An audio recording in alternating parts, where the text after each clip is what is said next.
And I'll be honest, those beans are going to be so mean by the end of this, they will not know what hit them.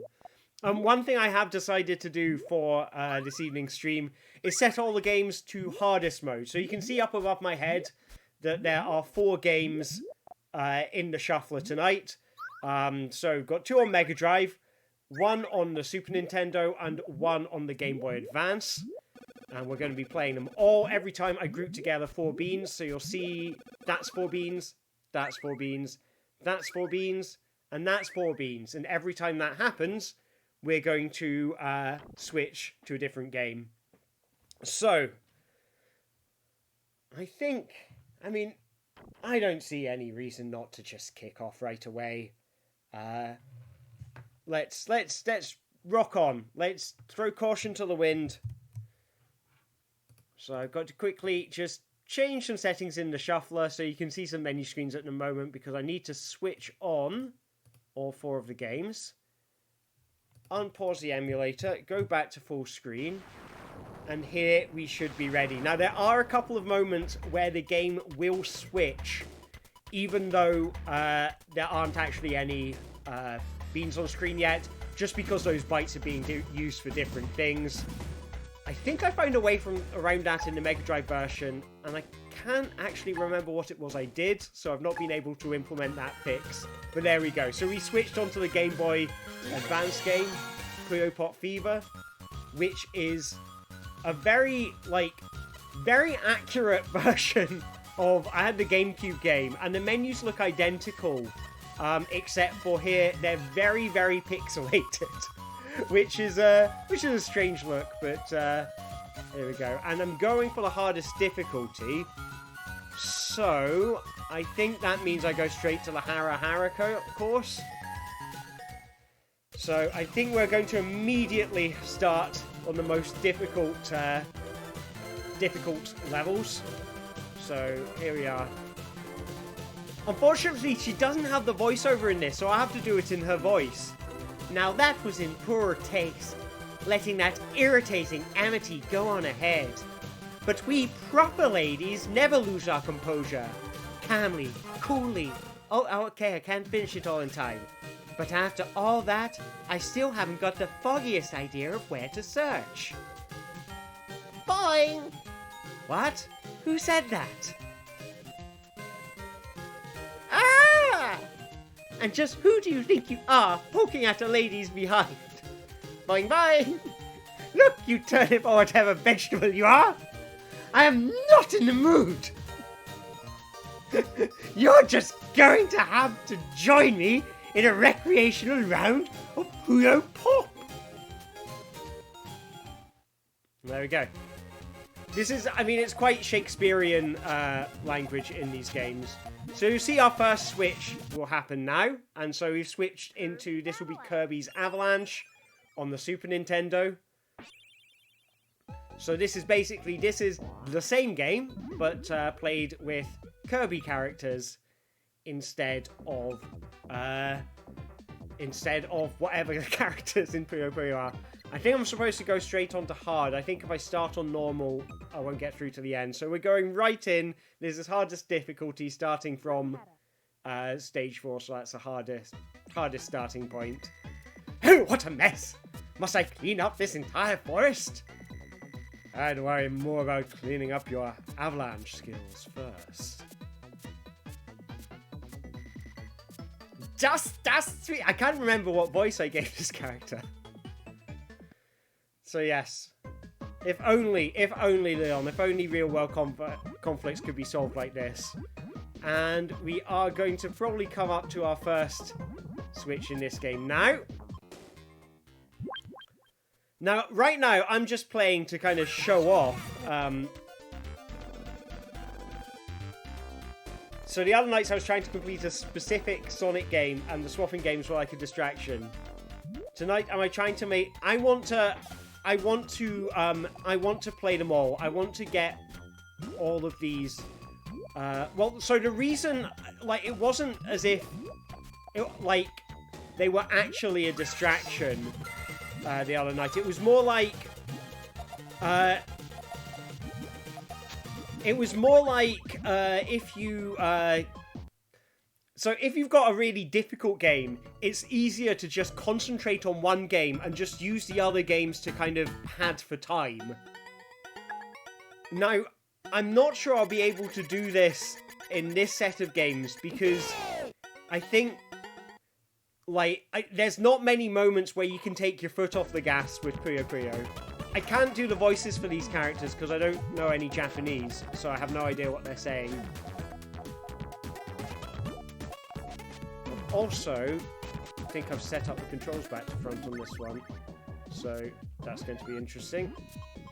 I might have to dip into the controls. Yeah, I'm just going to quickly dip into the controls config because I've got the buttons the wrong way around on this. Oh wait, no, that's the wrong game. Ignore me.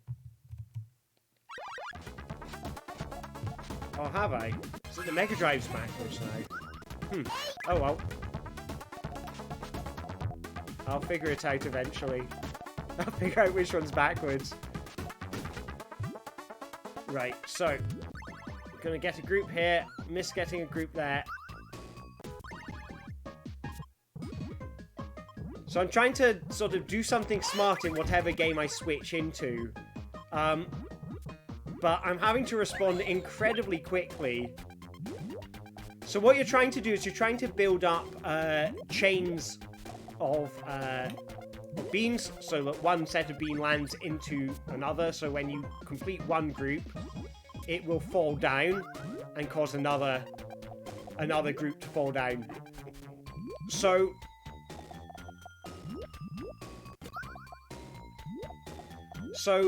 here, what will I do here? So if I get another yellow bean, it's going to cause that stack of purple beans to fall into each other. So next time we go back to that game, the purple beans are going to fall into each other. And that is how it should work. So I'm trying to build up these chains, because if you're just like matching individual groups, you're not going to make much progress. But that's a chain of 3 about to happen. So we've got a bunch of different chains all firing off at once there. So I'm quite happy with that.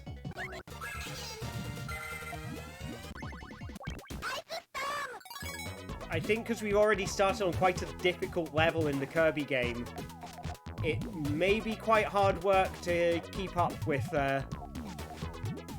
all of it.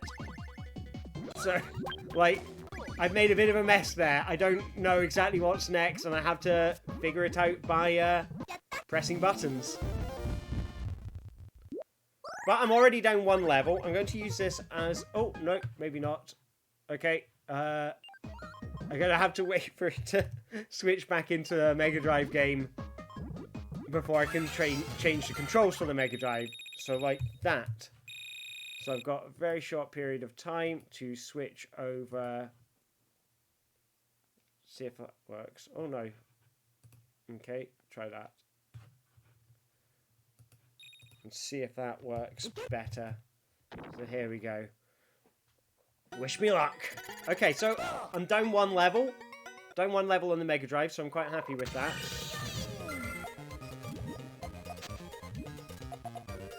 I'm looking for something smart I can do with these beans here.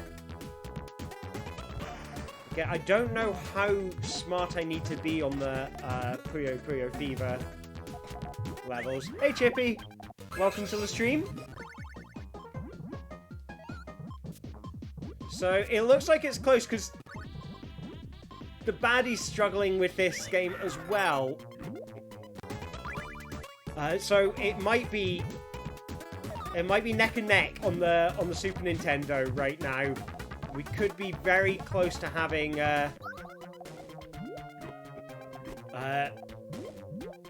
it could go my way, it could go the computer's way.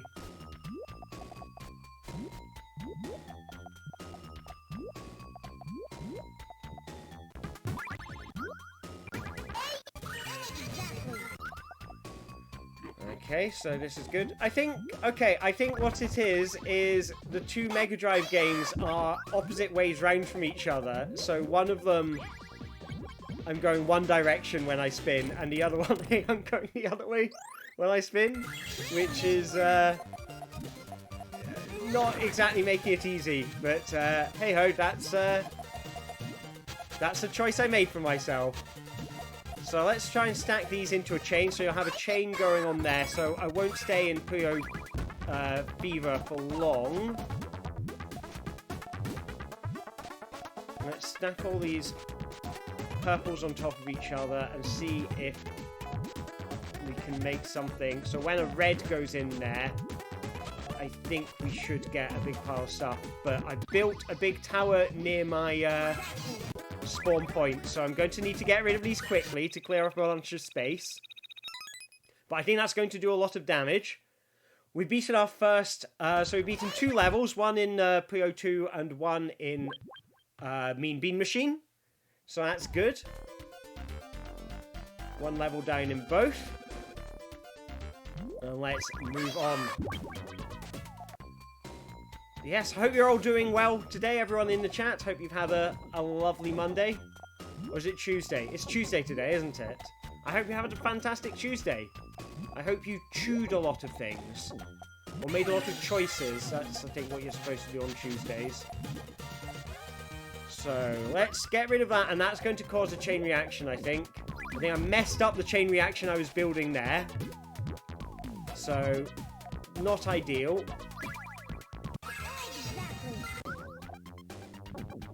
Because while it causes stuff to swap quite erratically, that's actually, you want to collect chain reactions, because chain reactions will send more, they're called nuisance Puyo, the bad beans, the clear ones.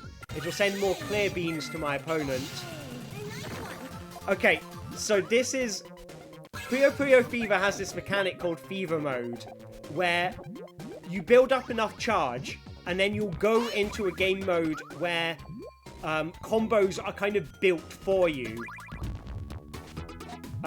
So the computer has just got a load of beans coming my way on the Game Boy Advance, which you've just seen very, very briefly.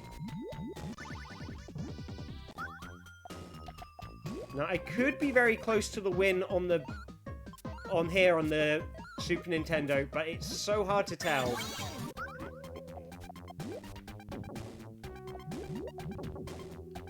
Having the controls mirrored between different games is not exactly making it easy. Oh, I think I might have just died in one of them, and the onion is well and truly beating my ass. So, we've got our first level failure coming up. Oh, not before this one. I don't know how I do it either. I'll be honest, like, I remember as a kid taking ages to get the feel of this game. And then one day it just kind of clicked. And then I started to kind of get good at it. And now here I am. But obviously, I mean, you know, because I've told you that it's a blessing as well as a curse as well as a blessing. Because when Puyo Puyo Tetris came out on the Switch, I got so addicted to that game, I had to, like, force myself to stop playing. There is a lot going on, so... but, oh, okay, I've cleared another stage. There's so much going on. I didn't even register that that was a thing that just happened. But I have just cleared myself a stage. So that's the bottom rung of villains. And now it's level 2. So these villains will be slightly harder. So there we go. That's my first death. I've just lost... If you see the blinking next to the onion, there's a kind of... a bunch of circles that are glowing. Those are the kind of... That's its count... the count that goes towards its fever meter. So when that reaches maximum, you'll go into fever mode and you'll get a lot of kind of ready-made attacks waiting to happen. That was... I should have placed it in another location. But I'm getting a good combo there against the onion. So I think I want to try and see if I can get rid of it nice and fast.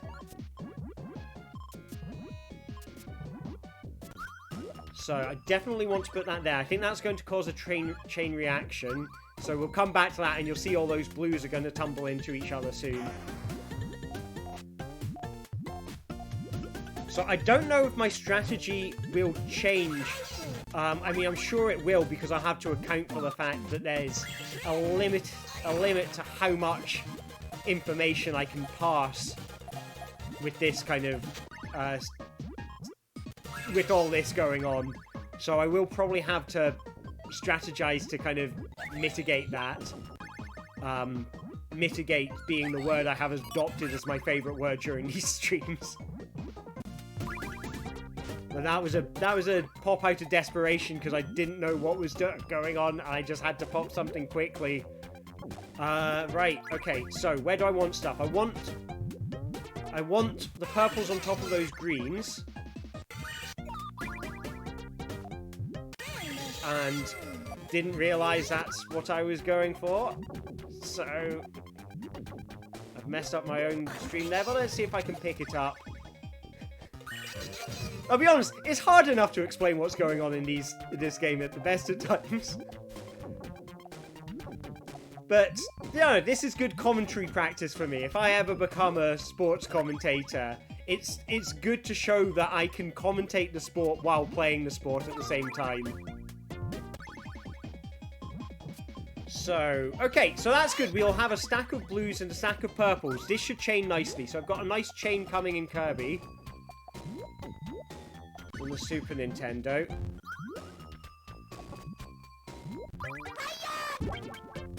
Remembering which way everything flips round is kind of difficult. Lemon difficult. And the onion's doing really well against me.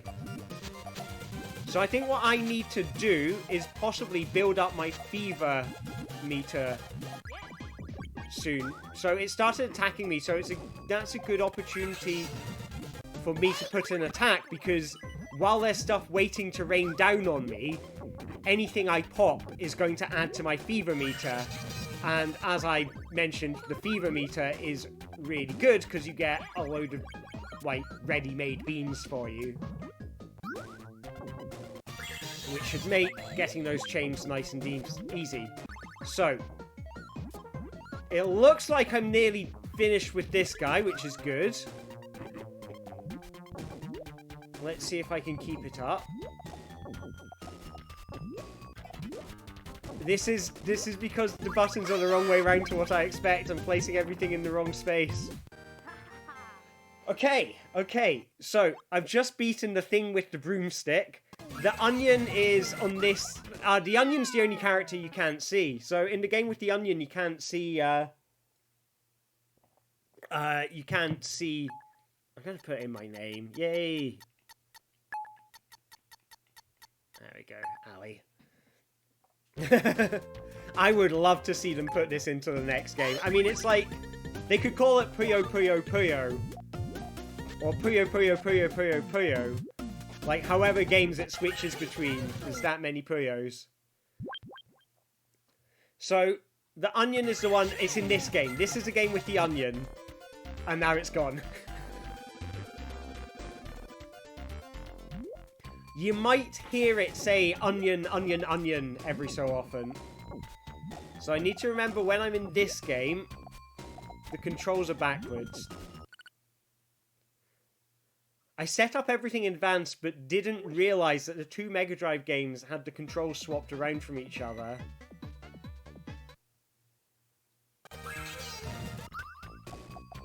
Which I could change at the end of this level.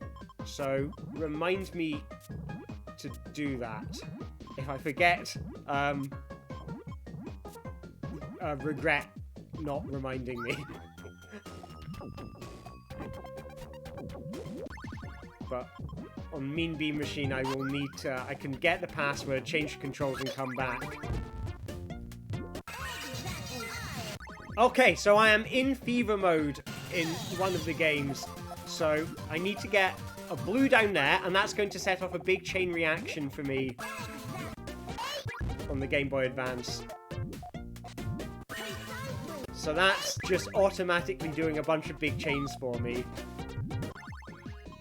which is great. So it switches not just when I match the beans, but also when my opponent switches the beans, which can really mess things up for me because it will throw my timing. Like, if I'm placing something, if I'm moving something and then another game, like, moves it for me. Okay, so, so close, so close. That clear bean was in the wrong place for me. If I stick it there, then that's going to cause a chain reaction. That's not the one I wanted. And neither was that. Oh, it did go in. You have to respond really fast, because you'll be thrown into a situation which you need to respond to incredibly quickly. But that fish has just done a killer move on me there. So I've got a lot of work to do to find my way out of this. Okay, so I'm going to get good beans on the Game Boy Advance, but I think I might be demolished in Puyo 2.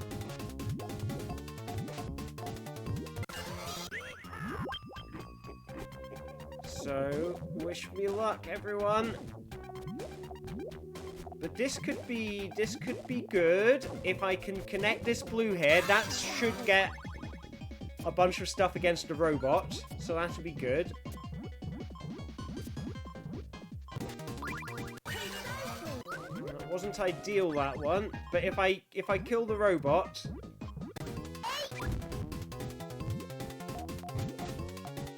no, I think I'm just lost against that net. Yeah, that's not good.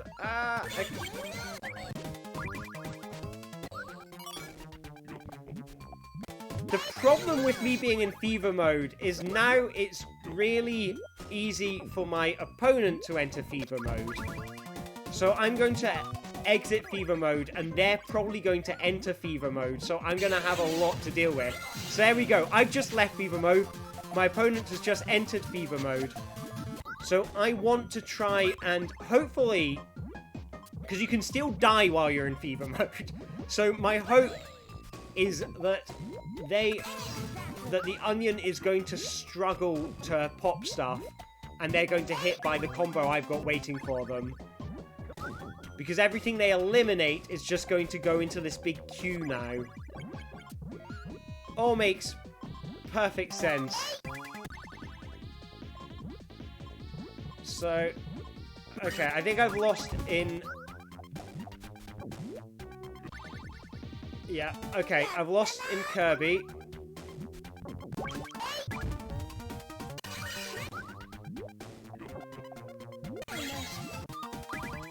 I don't have enough time. The thing is, I was doing well in Mean Bean Machine, and now I don't have time to plan. Like, as soon as I see something, it sort of switches away.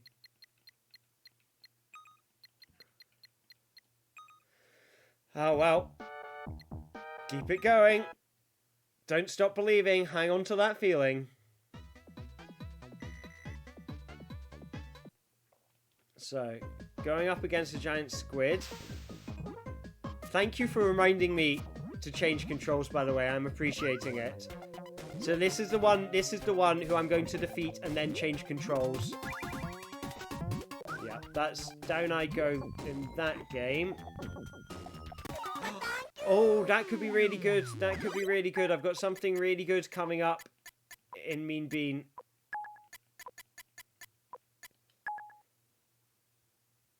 So, okay, so I lost against a fish. That's okay, I've got more chances. Got all the chances in the world. Infinite lives in this game, so, wish me luck.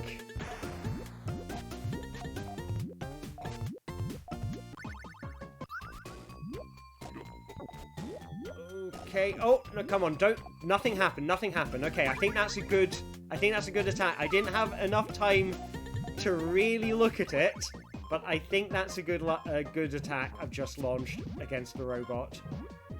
So, that will be good.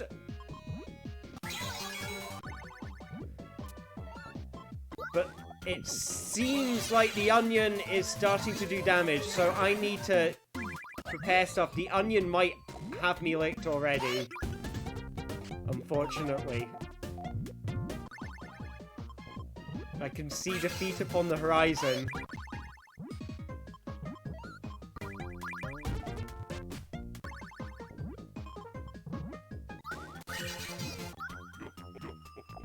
So every time it shouts onion, onion, that's going to switch the game, and it's also going to send a massive amount of junk my way. I mean, it's a bit of a crapshoot how far I'm going to make it in any of these games, but it might be a struggle to get past one level in Fever. So make things nice and easy for myself. Okay, so this is the one I wanted to beat. I want to write down. It's going to give me a password after it counts up that total. So there we go. I've just had a bunch of stuff dumped on me.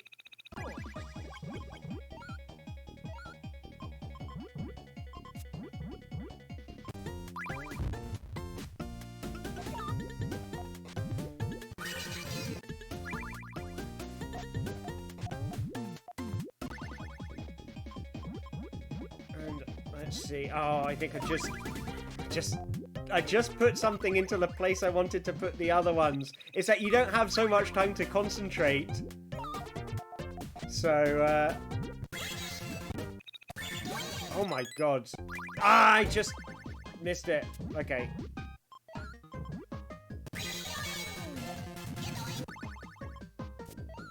I'm going to save myself from one thing. Oh, okay, that's good, what I've just done. Press the button just as it switched on. So here's what I'm going to do. I'm firstly going to make a... Oh, no, okay. Wow, there is a lot going on right now. Okay, so I'm going to pause the emulator very quickly. I'm going to go online and I'm going to look for passwords. So I can reset the game. Green Bean Machine passwords. This is it. This is pure okay, yeah.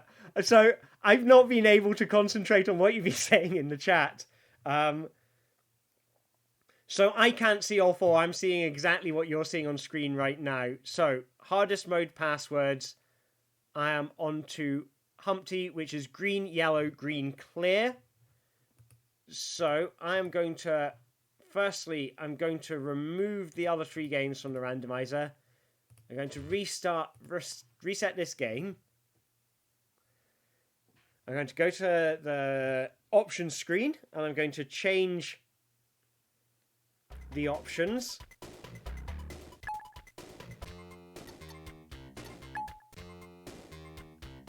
And change it to the other way around. So this is A, this is B. I've just switched them around.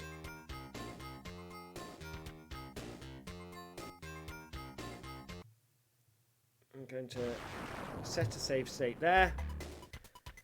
And then I'm going to enter the passwords. Which is green, yellow, green, clear. Which it remembered. I didn't even need to do that. Magic. And with one bound he was free. Right. We are back in the room. The game is afoot. So far this is the game I've made most progress in. And now the controls are back to normal, so I'm feeling good about this. I'm going to build a nice big combo here, so that's going to do a lot of damage to that egg over there, and I forgot to switch the shuffler back on. So forget everything you just saw. There we go.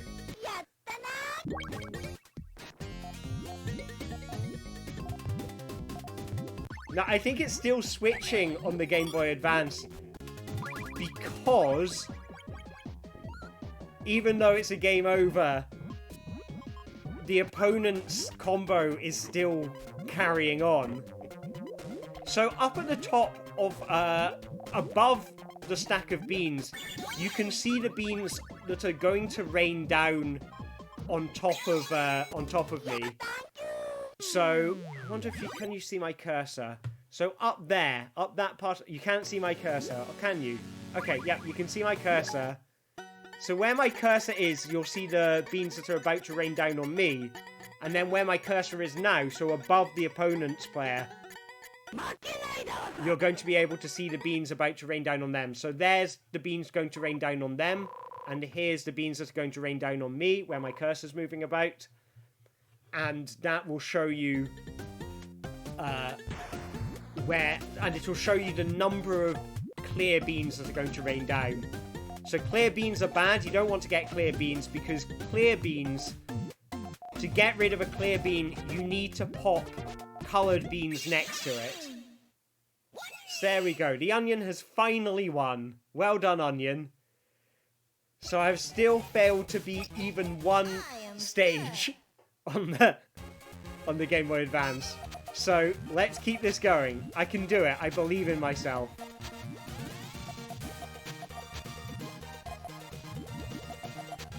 I guess you have to build yourself a really big combo. Or at least try to. So I'm setting up... I want to set up a big stack of red beans that are going to fall onto some...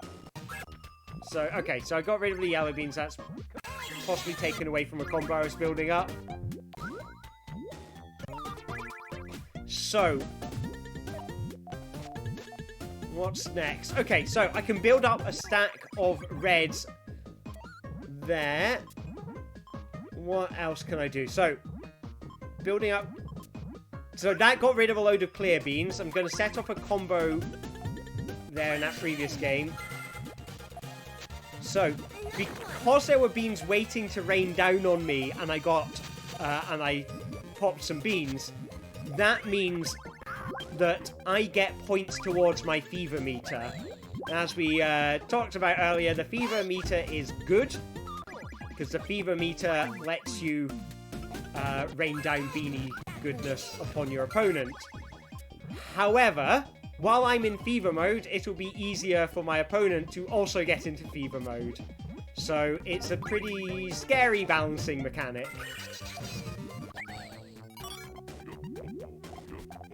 So right now, me and my buddy are fighting tooth or nail, and I just dropped a bean right on my head there.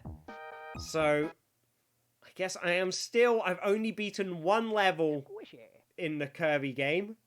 I know what your dream is, but King Dedede was saying, go meddle in someone else's affair, Squishy. I've got to get to the Dream Fountain. An 8-armed avalanche for you then, Kirby. I thought squids had 10 arms. Plot hole. I just found an epic plot hole in Kirby's Avalanche.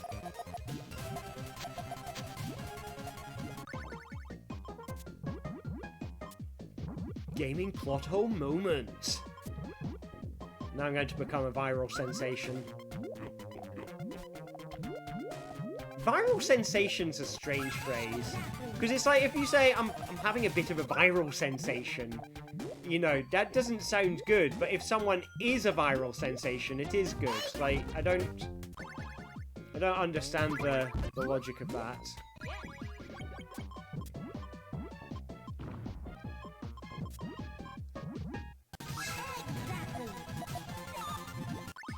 Yeah. Even if I can't beat the games, I can dish out the epic lore. And that's, you know... like, that's what's important. I mean, if it wasn't important, if the lore wasn't what was important, why would Street Fighter have a storyline? Think about it. I'm blowing this whole thing wide open. This is, I've just figured out video games now. And you're all here to witness it. What? And I beat another one. I don't know if maybe this one is just sort of significantly easier than the others, or maybe it's because, like, I am now getting onto the level 4 on Mean Bean Machine, which is maybe equivalent to the previous level in Kirby. So maybe that's what's, it's, like, actually misleading because there's fewer levels in Kirby, because Kirby kind of starts with a level skip, if you let it. Coconuts. And I'm Dr. Robotnik's favorite robot. Because I'm going to finish you in a flash.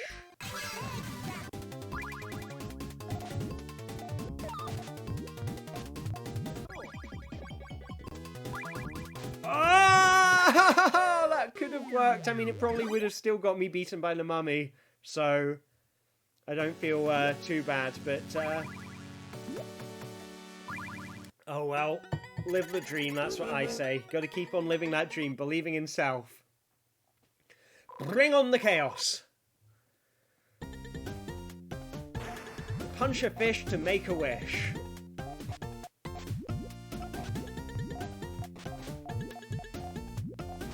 Okay, so what's going to go on top of here? I'm going to put some greens on top of some blues there. Built up a nice stack of purples on the side, and now, so here, if I pop these blues, that's going to cause some purples to pop. It's not going to do a massive amount of carnage, but Mean Bean Machine, you kind of want to do a lot quickly, I think. That's the sort of... In Puyo Pot Fever, I feel like you want to plan a bit more, maybe, but we'll see, we'll see.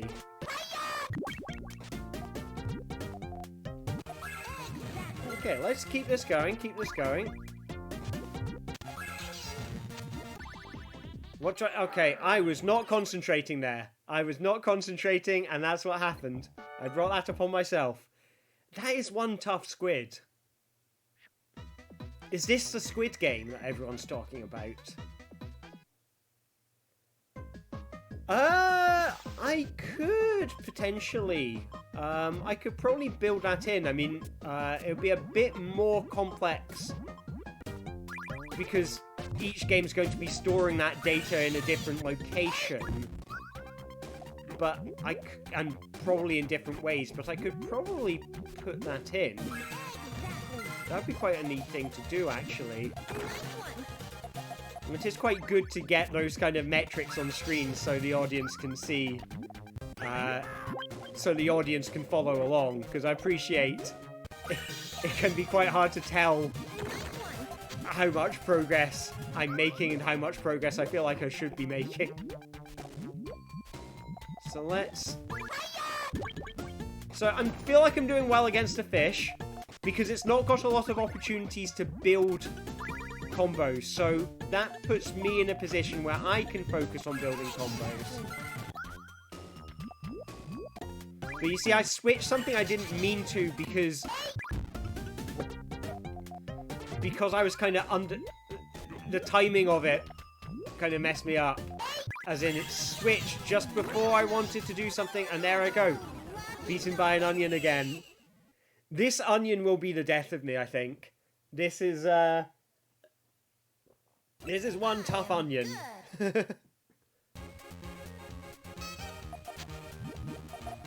My forfeit, if I don't beat this, is I will eat an onion on stream. There we go. Gonna make this interesting. This is probably good advertising for the onion industry as well. You know, onion, the strong vegetable. Make sure to eat your onions, children, so you can be big and strong and smart. But that's it's very aggressive, that onion. Onions make me cry too. Well done. Well done. That was some low-hanging veg. That was beautiful. I love it.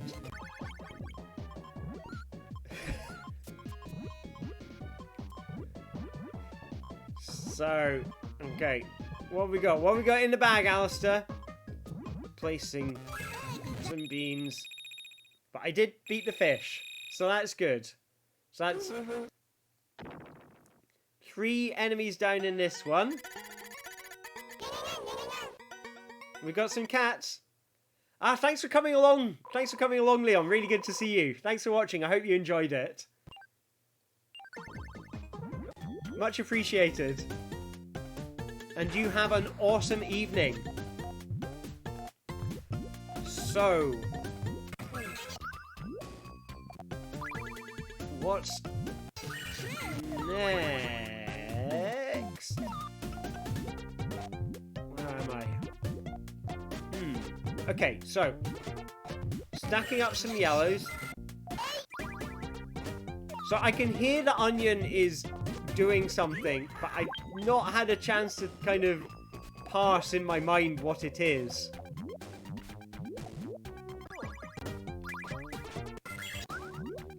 Parse is the other word I've used a lot during these, like, game switching streams. Is the thing that it's hard to do is to parse information. What's the other one? Parse and... I can't remember now. It's a really long word. I got into a habit of kept on using it over and over.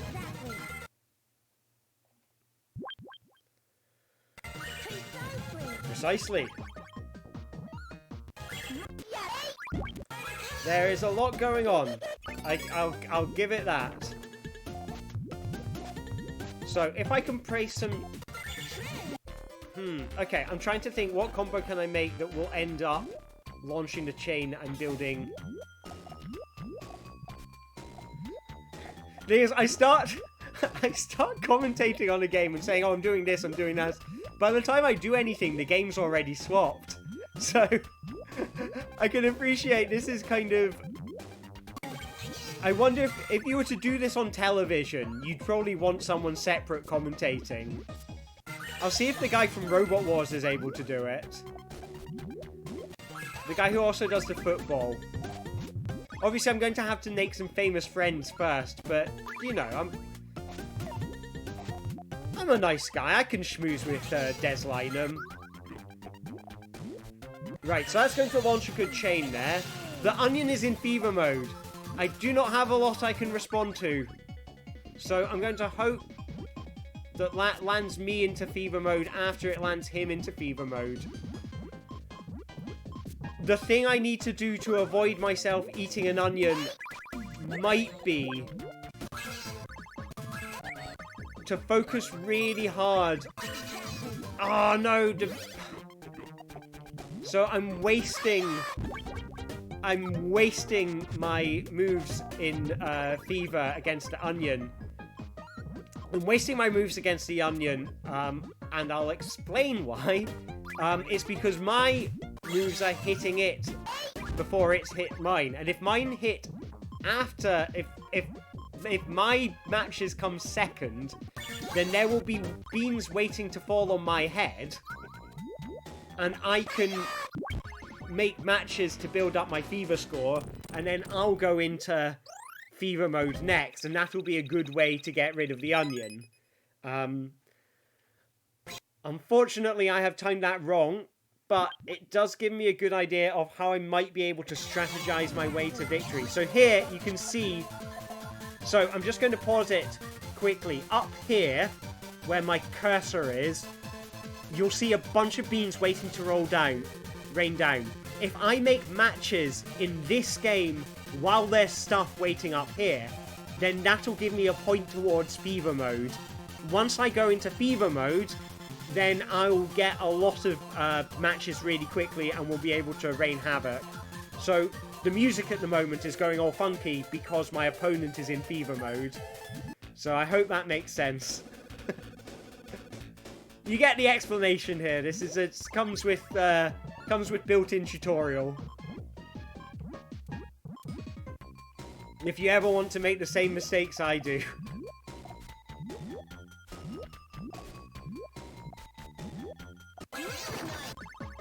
So, that's just landed on me, and because it's landed on me, it's no longer waiting to land on me, so it's not going to help me get into fever mode. So I think strategically, the important thing is to be the second person into fever mode. So, in the other games, my strategy is mostly just smash stuff quickly. But I think in Puyo Pot Fever against the Onion, I need to think a bit more strategically because the Onion has more opportunities to kind of to fight back against me when I'm raining havoc on it. So there we go. I mean, it's already beaten me. So what I need to do is I need to try and set up a lot of groups of 3. And then if I do that, when the Onion goes into fever mode, I can focus on getting rid of the groups of 3 instead of focusing on whatever it was I was focusing on otherwise.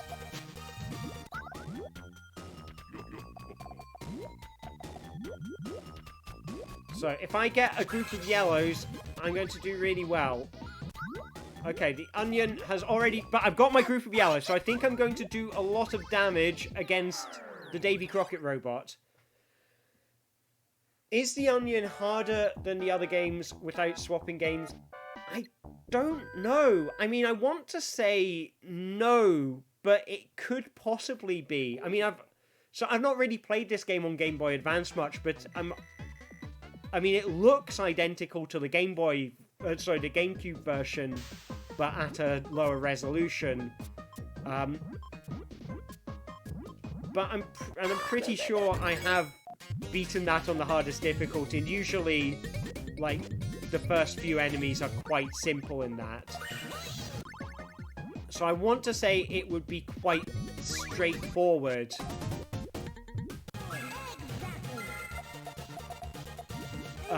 Without the swapping. And I think what the swapping's doing is it's making it harder to plan ahead. And I think you do have to plan ahead more against the Onion. Puyo Fever.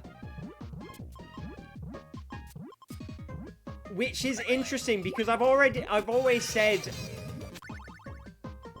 Fever's quite an interesting game because it's got that strategy about it. But I think what's kind of interesting about playing it like this is that strategy becomes really important. So if you have a look under where my cursor is now, on the left hand of the side of the screen, you'll see a row of kind of golden dots, and that's my fever meter, and that's counting up. Yes, Rafina is the hard path, and I've set the difficulty of the game to hardest. So all of these are on hardest. I wanted to get straight to the good stuff, really.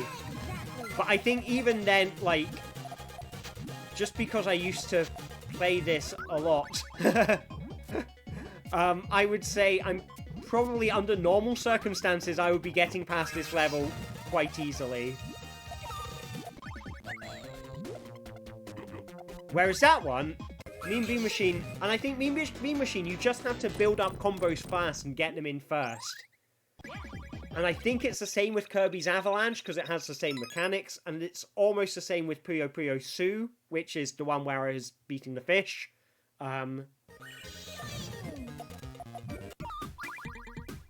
So, okay, so this is Mean Bean Machine. I'm going up against a pig robot now. But yeah, this is definitely the one I've made most progress in. So it could be that they made the difficulty more forgiving because that's the... Okay, so I'm in fever mode.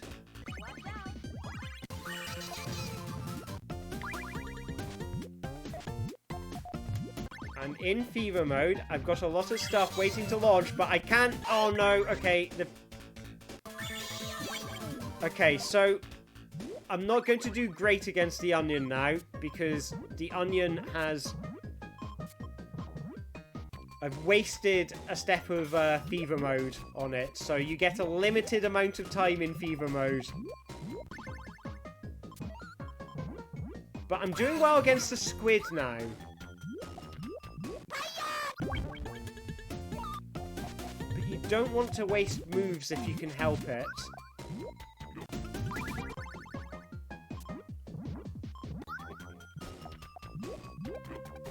So matching 4 beans on their own isn't particularly helpful.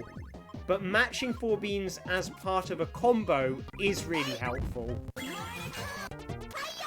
So like there, that's a mad chain going off right there.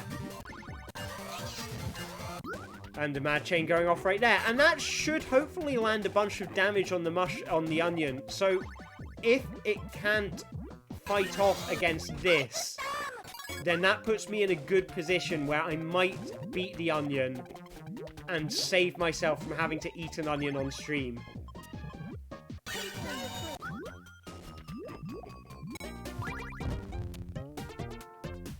So I've done well against the kitty cats. I've beaten the kitty cats. And that's putting me in a good position. So I'm very happy with that. Very, very happy with that. So that is...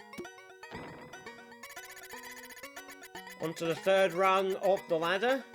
And I'm going up against Parara, who I would do the voice for if I could read any of this text. So I'm just going to read it out like, "Hey, I'm Parara. Let's play a game." Off we go.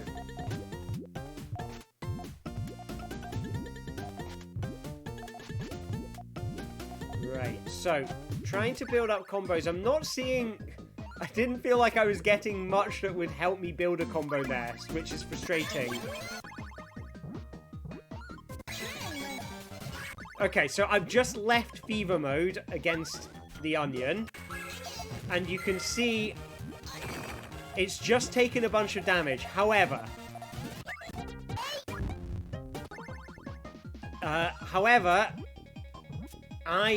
it's not been a lot. But on the plus side, oh no, I was winning till the squid. And then I lost it. I think I might be losing to the squid now.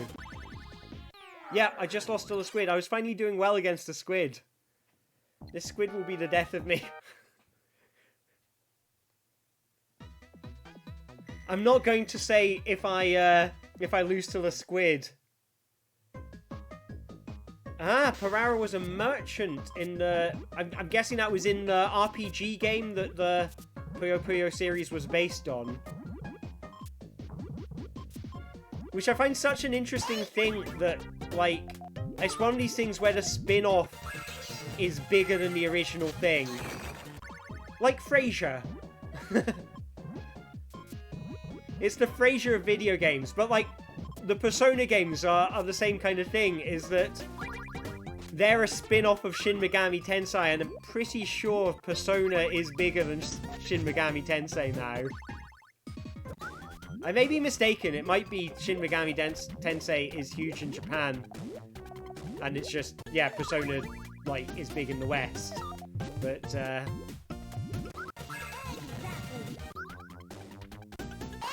but that feels like a good start against Parara the Merchant. Alright. And a smooth talking squid. Oh, it was very good against Parara. Excellent.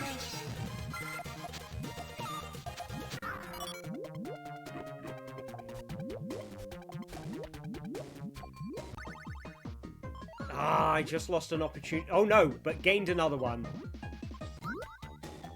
So I did make a combo there in the end.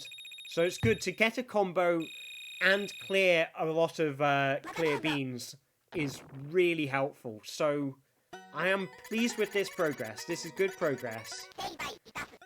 Now a samurai mole. It's not every day you see one of those. So again, I'm focusing on making groups of 3. So I can hopefully get into Fever again. But it looks like the onion's in quite a good position to get into Fever now. Which means that I may want to change that strategy. Because I want to get into Fever after it gets into Fever. Okay, so that's decent.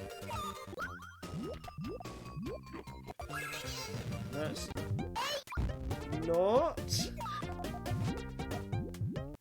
Alright, which game do I feel like I'm doing well in? Okay, I'm going to build up into fever mode against the onion.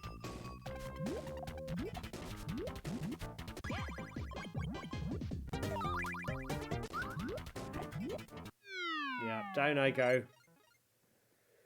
So, the pig wins again, but I got a high score. So let's put in my name. And on we go. That's switched before I could finish my glass of water. It was almost a comedy spit take there. I can't rotate fast enough. Okay, what now?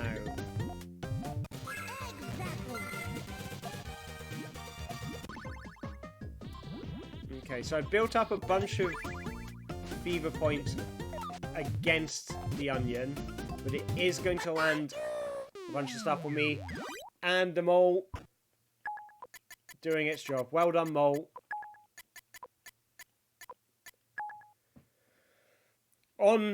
Onwards we go. Believe in ourselves. Keep it going. Keep it going. Never stop dreaming. Sasori man. I think Sasori is Japanese for scorpion, so I think he's a scorpion man. Very cute. I wouldn't mind a plushie of Scorpion Man.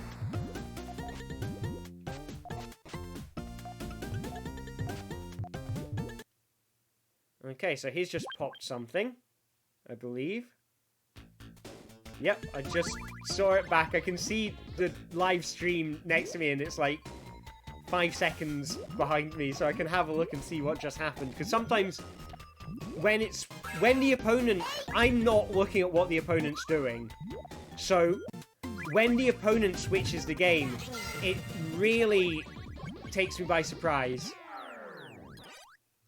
And there's once again the squid, which I'm not going to eat if I lose against it because I'm vegetarian, but I'll see if I can find some vegetarian squid alternative. Or maybe I just have to eat 2 onions. The question is, do I have onions in the house? Or will I have to do a separate stream for the eating of the onions? Probably make a song and dance about it. Make it a kind of audience interaction thing. How can I make eating an onion interactive? That's a question for the audience. Chippy can bring me an onion. Yes, please. That would be fantastic. Onion delivery service.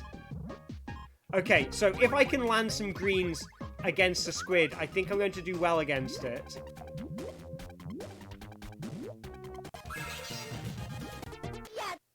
I'm not doing well against the onion.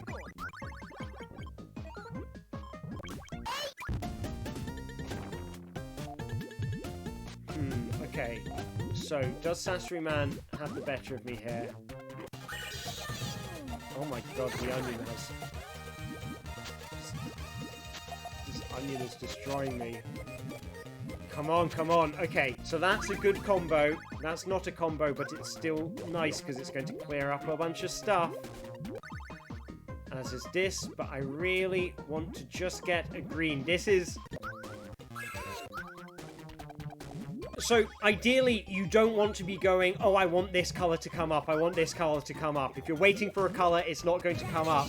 However, I have a much smaller capacity to plan now, so putting myself in a situation where I need the right colour to come up is a lot easier now than it would be in normally. I just couldn't pass it and then spin it fast enough. Ah, the challenges. Squishy. It does make it says something when it's...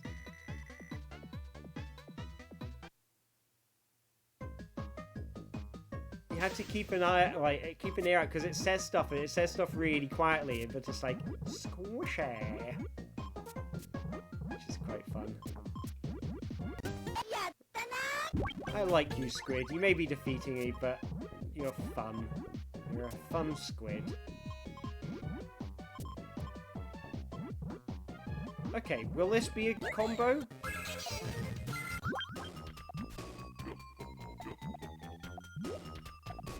Okay, so I am possibly close to fever mode against the onion now. Okay, so it's 1 point away from fever. I'm 2 points away from fever. So I really need it to get into fever. And then I need to get into fever. Okay, it's in fever now. So I want it to hurt me.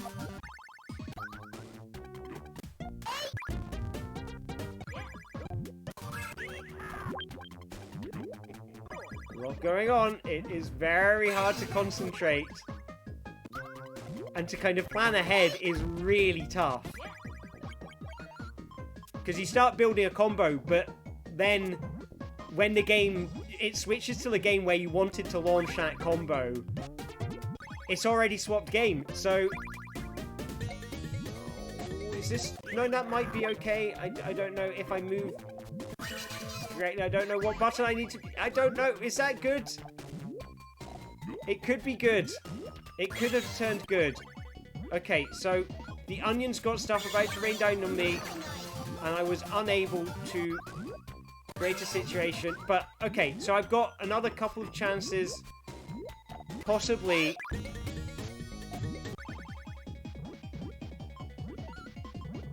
against the onion.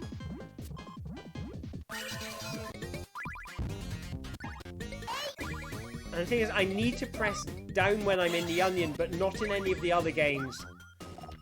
And you can see that massive attack that it's going to rain down on me as soon as I switch into the onion game.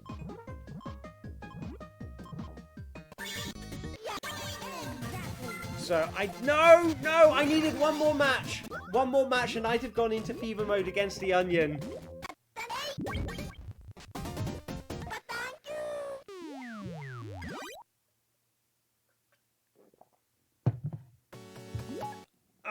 I'm going to do this. I'm going to do this because I really don't want to have to eat an onion.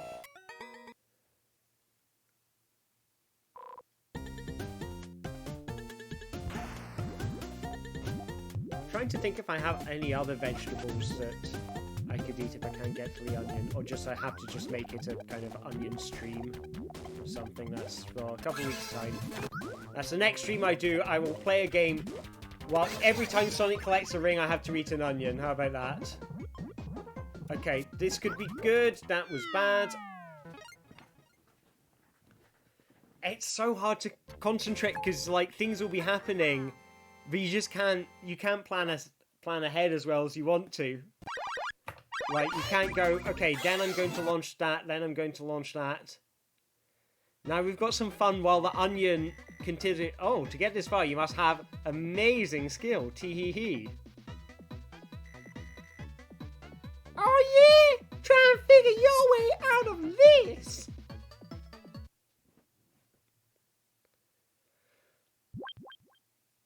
Okay, so we start up a new battle. I think that's the third battle against Ham. Okay. And we are back in the room.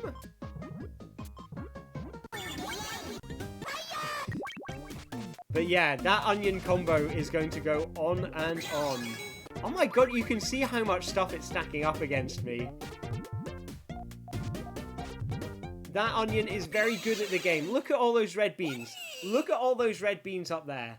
That is all stuff that would be raining down on me right now. So that would be like, you know, at least 2 screens worth of beans.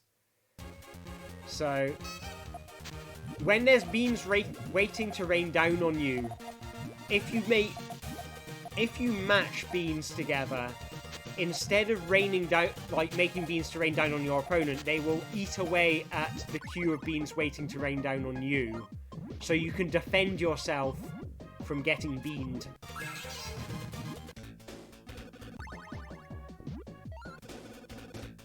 God, lettuce or a rasher of bacon.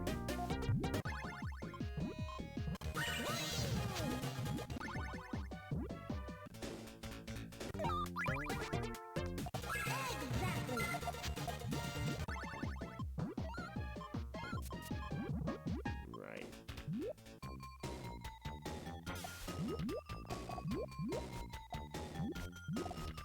So I have to concentrate very hard now. Or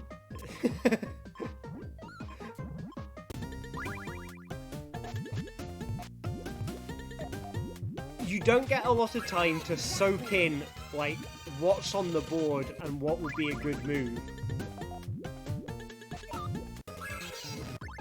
Like, I don't know if I just did something good or not.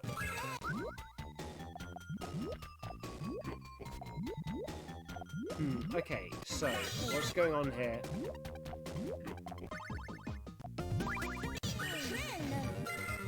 Okay, I'm just gonna have to eat that. That's okay.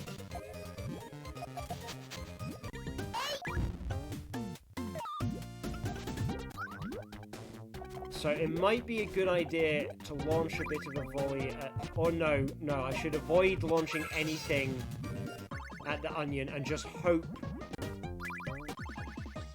I can use fever mode to dispatch it. So that's going to count as a point toward fever mode. Next one will count as a point towards fever mode.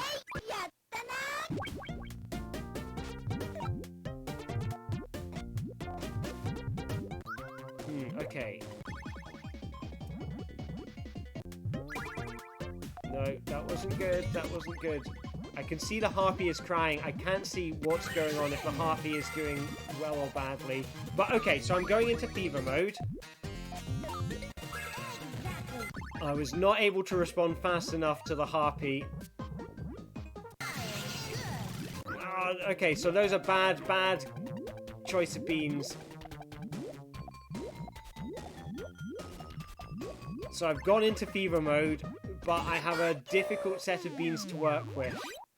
So, because I've got a kind of L shape of blue beans, so that's 3 blue beans, but I want to pop red beans. If I pop blue beans, that's going to ruin the fever, and it's going to make my fever weaker, which isn't what I want. So I need to see if, in very short order, I can find a safe place to put those blue beans.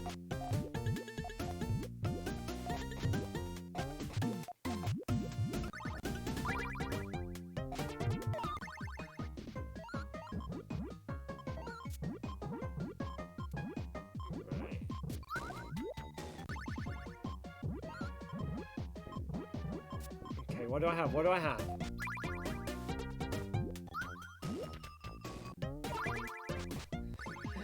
It's hard to see, like, just what's in the table, what's in play, what's in play, and you're just about to play something and then you don't have time to turn it.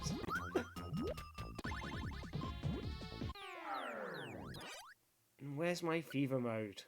Oh, I got rank 1, so that's good. Best score so far. Right, keep it up, keep it up.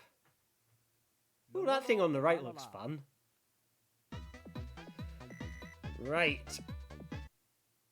Believe in Alistair. You can do it.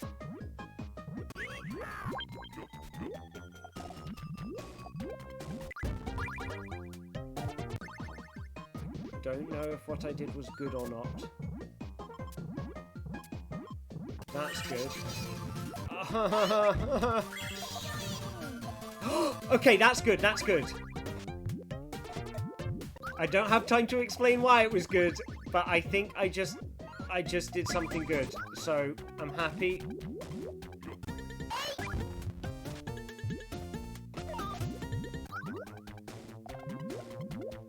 Let's see what I can create here. Can I create magic?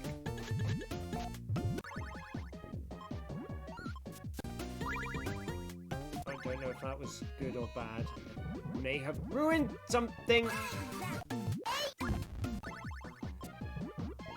Okay, I need to put a green on top of those blues, and then I need to connect a bunch of blues together. That's all I ask.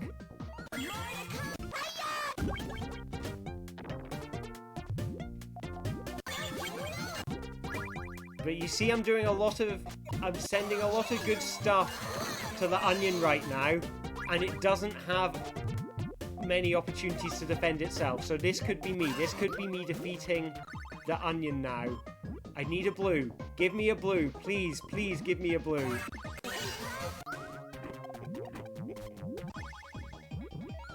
I'm just kind of autopiloting against the pig robots. And really autopiloting against the samurai. And there we go. That is an onion beaten.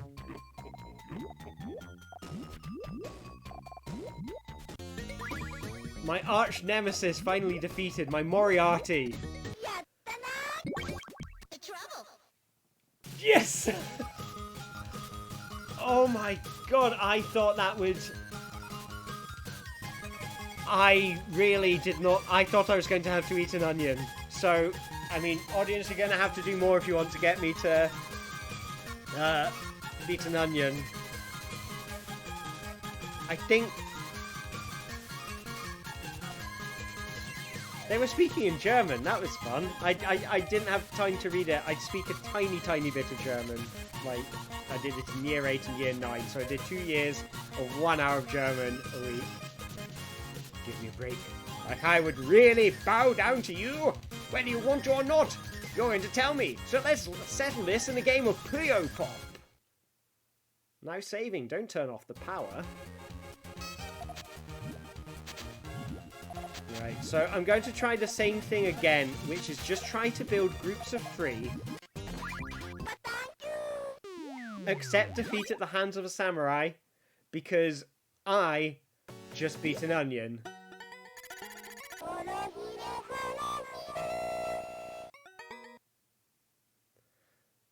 I beat the onion. This is my greatest lifetime achievement. I would like to thank, first I'd like to thank my mum and dad, obviously. You know, they've supported me throughout, well, ever since I was a kid, and I said, I want to eat an onion. And they said, son, we won't let you. We're going to make sure that you can defeat those onions so you never have to eat them. Or whatever it is you want to choose. We're really just supportive of whatever it is you're into. Also, like, we're just supportive of that, and that's, you know. So if you want to eat an onion, you go eat an onion, and if you don't want to eat an onion, just don't eat the onion. But the important thing is that you believe in yourself, and I'll never forget the day they said that. So, oh, I'm doing suddenly well against this. I don't know, I can't remember if that was by design or by accident.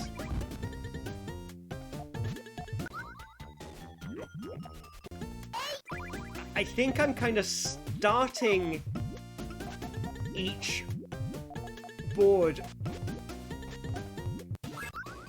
by setting up a load of combos, but to actually launch them and score points off of them.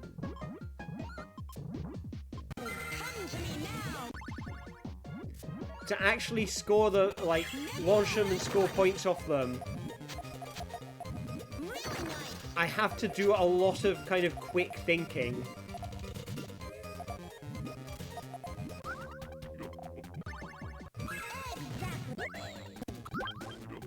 Like, you have to, okay, alright, I didn't realize I was about to smash me. But, whew, keep it going, keep the dream alive. Okay, what's next?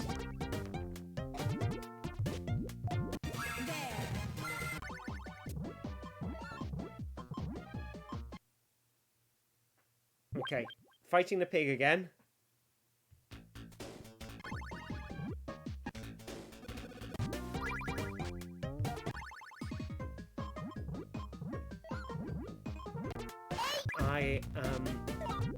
There is so much going on.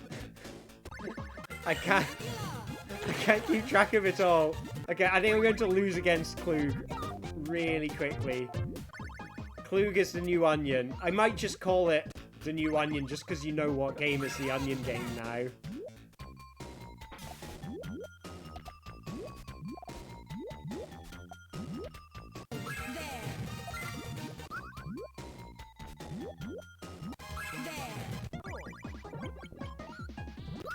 Okay, so that's one game, that's one death coming up. I fought valiantly, just not valiantly enough. Defeated once again. At the pride of my life.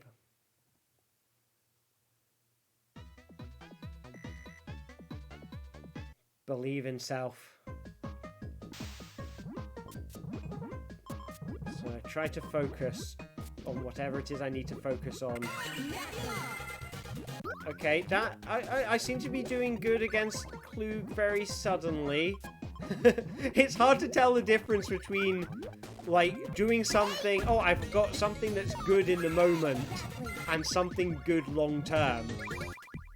I think that's what makes this game kind of interesting compared to... Ah, no! Ruined my fever. But compared to Sonic, where in Sonic, there isn't really, like, a long-term thing going on. It's all short-term. You know, sometimes it's zero-term. Like, a lot of large chunks of Sonic you can play without really looking at the screen. But then there'll be bits where you have to think, okay, when I arrive in this game, I need to be pressing a certain button, and you need a certain level of strategizing around that.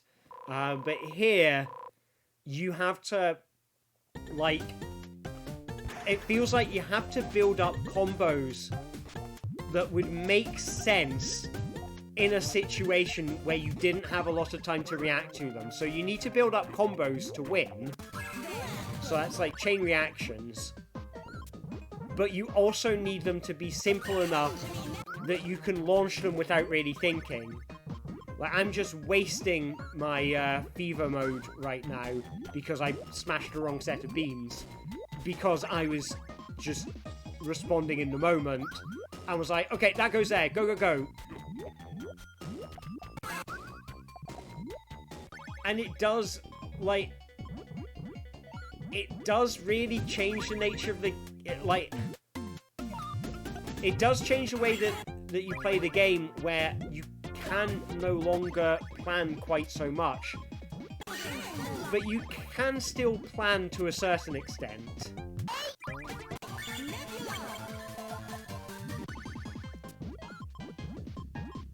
So, I don't know, there's something interesting in that.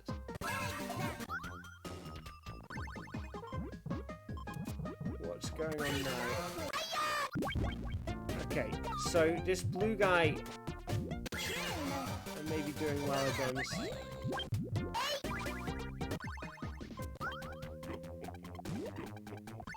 It feels like the pig's doing very well because the pig has a clear screen. Oh, okay, I nearly had it, but I put that group of 3 in the wrong place. And that was enough to ruin the chain. So that was a real dud of a fever mode right there. But yeah, I think that's what's interesting about this game, is you have this mix of reactions and there's a lot of stuff happening and that stuff's causing the game to switch, but you also have to build a medium-term strategy. And that is a strategy that you're going to be able to execute, that you're going to be able to pass and execute in short order. Like, you're reliant on yourself being able to spot the thing that you need to pop and pop it in like half a second. So yeah, Klug has definitely beaten me.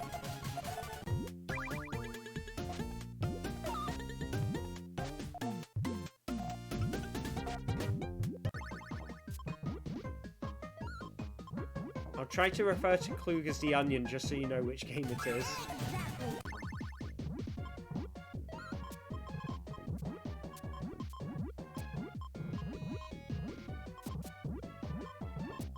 What's next? Oh, I could have popped that. Now I've popped it. That will create a combo.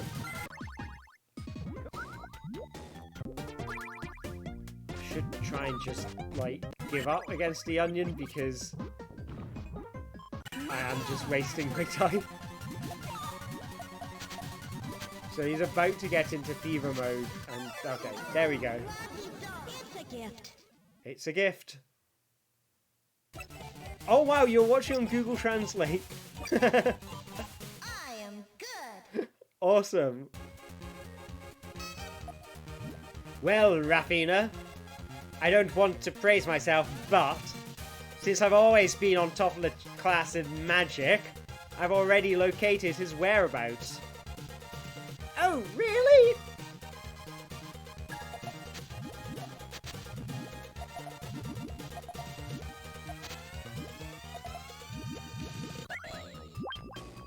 Okay, so that should hopefully be enough to prompt Clue to send stuff to me.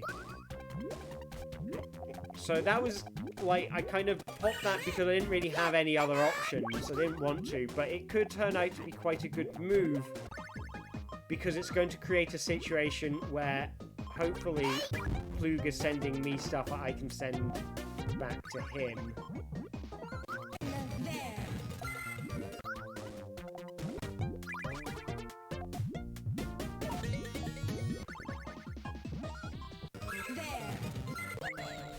Okay, so what's next? Look at that, look at that.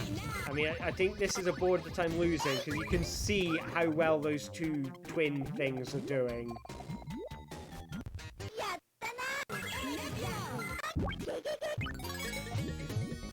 This is getting very tough.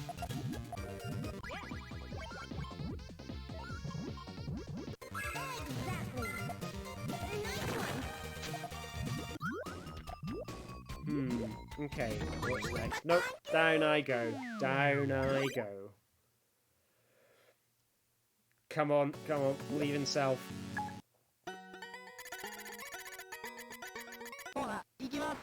Right, can I get one? I want to get one more rung up this ladder. I wonder if I can get it to the point where the music starts to change.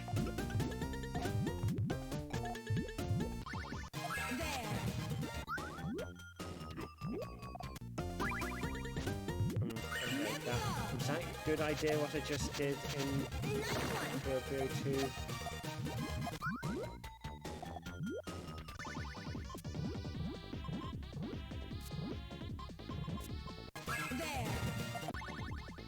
Oh my god. I just couldn't follow it fast enough.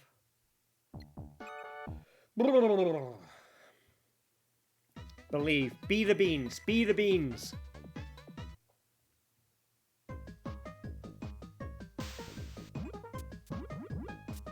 Right.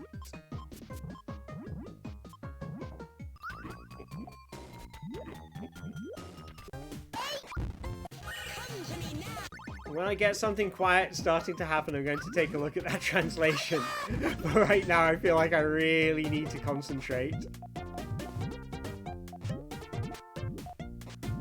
Okay, this could be good.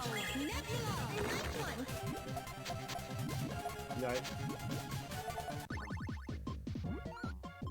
Accept the loss. Was that a really quick loss against Klug there?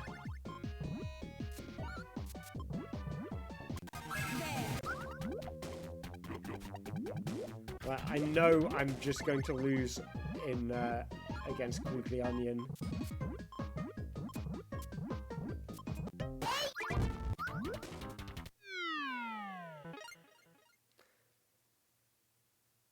I felt like... Okay, I mean, I'm watching that back, and I was really doing badly. Right, okay, pause. I have to see if they stuck in a localizer's message in there. Ah, yeah, that would have been cool if there had been a thing.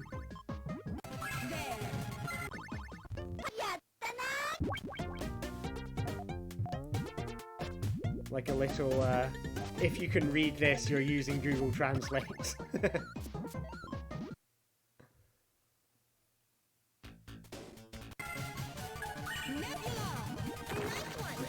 Okay, down I go against Klug. That's the second loss against Klug now. But let's I can do this. I can do this. Just build groups of 3. Groups of 3. That's all I want to do. I'm just not overthinking it. Because then as soon as something happens, I'll be able to adapt.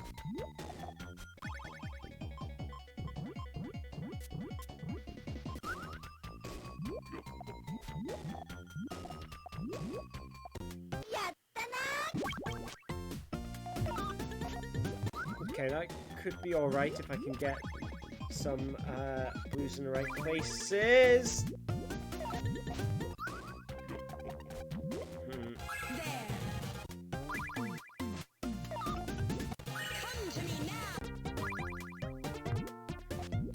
Luke seems to be really fast.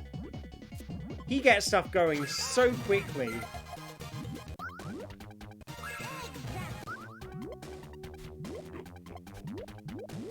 I am barely getting time to respond. Like, all right, Alistair, you can do this.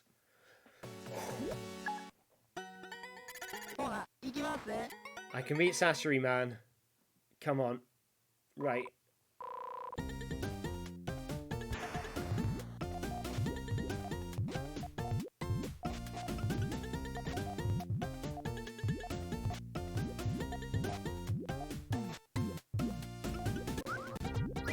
I'm not sure what I'm building over there.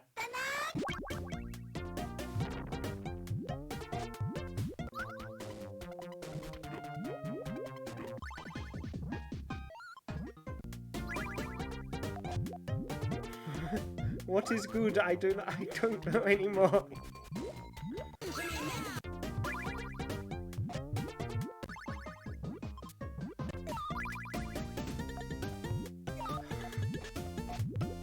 I feel like I need... Oh, maybe I do have something good going now.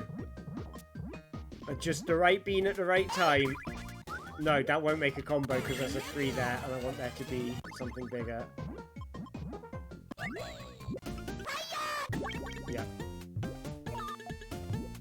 Yeah, okay, no, it was way off being a combo.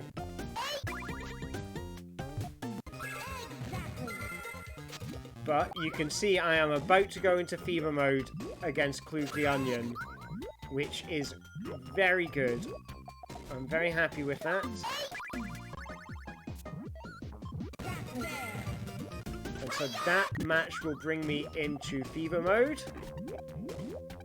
And then once I am in fever mode... Jesus Christ. I nearly had a combo there and I just couldn't turn stuff in fast. I guess it didn't matter.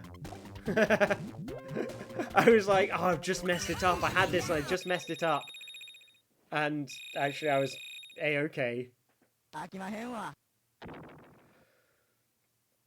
So that's been sufficient. Oh, okay. I think they use a motif of leveling up to the next level to go up the tower, even though I really want to go up against the fish. Because that fish is like my favorite character.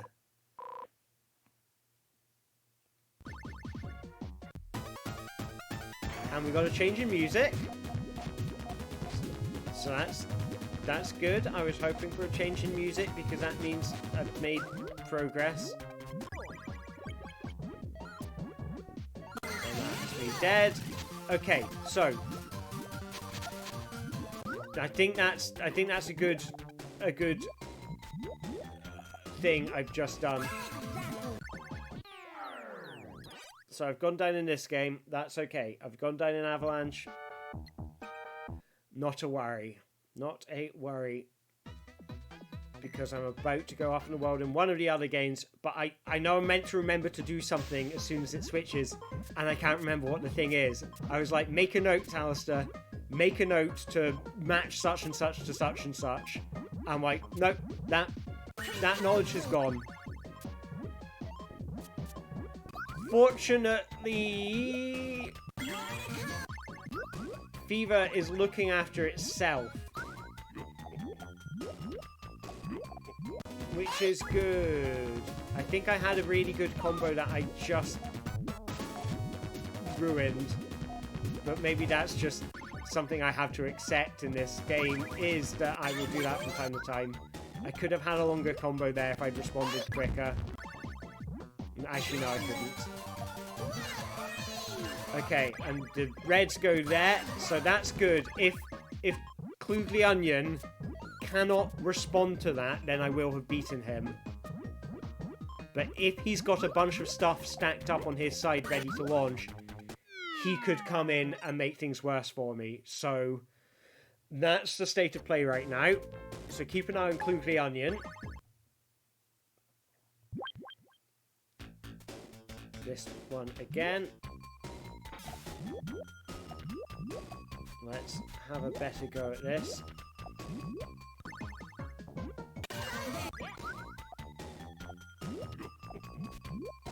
Okay.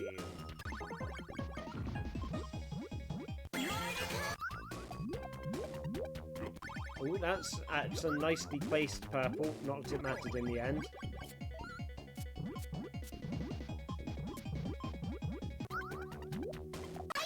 Okay, that was a good combo, but was it when I wanted to be launching a combo? Or am I being premature? Ah, don't just... Okay, no, it's fine, it's fine. It's like... In the moment, you know, because there's a kind of motor skills element to it as well, where, okay, I just need to get in a kill now. Because he's going to start smashing stuff. I need to get rid of stuff. I need to send him junk faster than he can send junk to me. I mean, that's... But that's the name of the game. I don't think Fever will come into it now in this battle.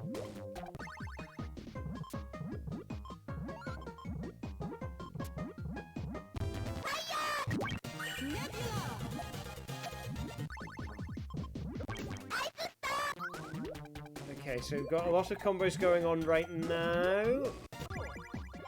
Oh! I had the right colours, but didn't have time to spin them. Why did I do that? Oh! I had a really good combo there. It will not let you level up until you win a match. Interesting. I did not. I just thought you had to beat 2 enemies on each rung. I thought, oh, the EXP is just there, you know, to look pretty because it's pretending to be an RPG. Chippy, if you're still there, so Puzzle Strike. So for the people who aren't Chippy. Chippy lives nearby me here in Bristol, and we used to play a board game called Puzzle Fighter, which was based on a game very similar to this. So it's based on a game, it's like a board game based on Super Puzzle Fighter Turbo, which is Puzzle Fighter Turbo is very similar to Puyo Puyo. So if you imagine what we were simulating in Puzzle Strike, is that the kind of the make-believe of it is we're meant to be playing a game like this, and that's been recreated in the form of a board game. That gives Puzzle Strike a certain amount of context that was missing before. So it's not this exact game, but it's a game very similar to it, is what Puzzle Strike is based on. There you go, you learn something with my streams, it's educational.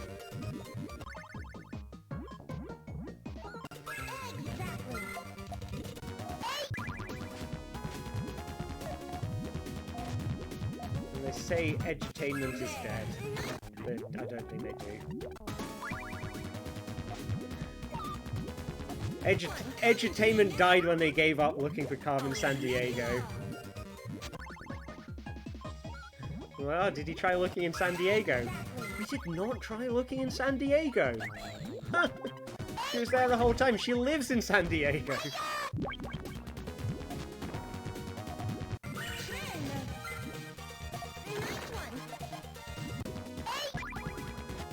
So I think Klug may have reversed some of the awfulness that I did to him. I had a really good combo waiting, but because, like, I was holding down buttons from another game, I ended up ruining it in Kirby's Avalanche. That's one of these things that keeps on coming up, is you'll have something in the pipeline, and then you will just trip over your own feet. But then you'll have, like, things that you weren't really paying attention to what you were doing. You kind of get rid of stuff just because you don't know what else to do. And you'll find, oh, wow, that was actually a winning move. Okay. Okay, so I'm near to Fever mode again against Klug, but he's got a couple of notches on Fever himself.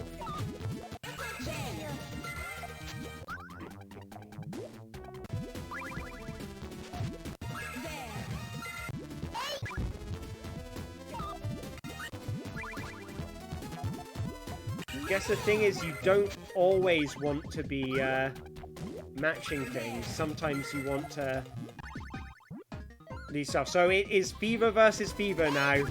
So I want to be the second person into Fever.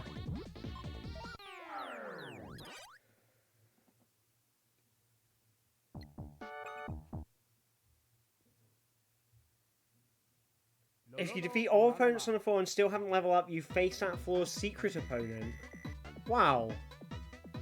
I didn't know that. So how do you gain so little XP that you don't level up?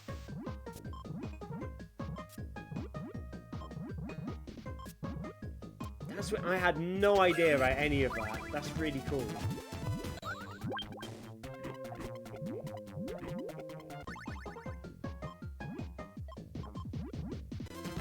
So it looks like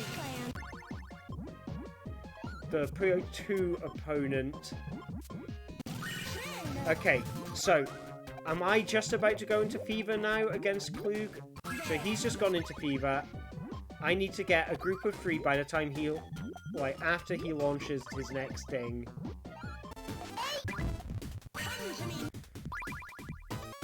It's okay when you've got something about to land in a good place, but if you need to turn it first, that can be really nasty.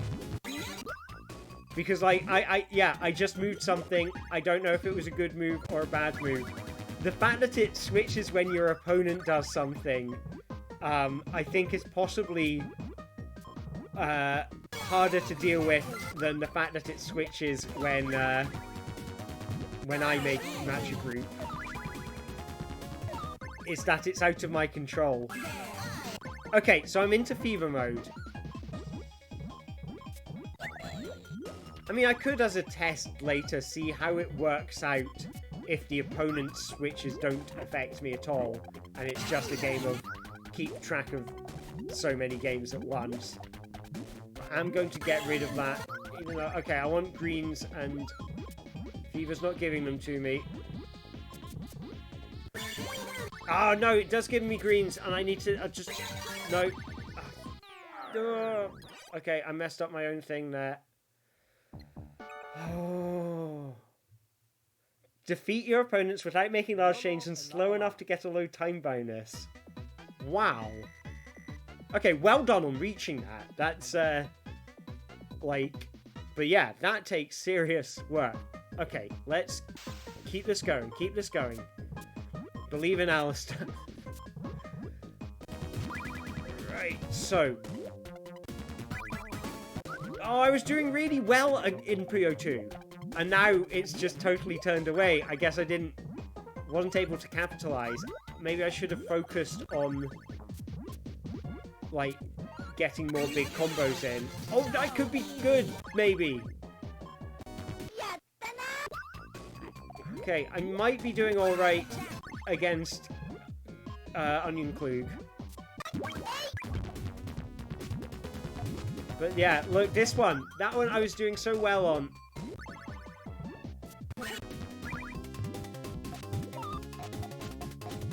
Yep. Down I go. Down I go. Oh, wow. At least the monster's happy. If you don't beat the level and still don't level up, you get kicked out of the tower and the game ends. Interesting. Okay, I'm going to have to look this up. This, as in, try that myself sometime, because that sounds really quite interesting. But yeah, I had no idea about the experience thing in Puyo 2.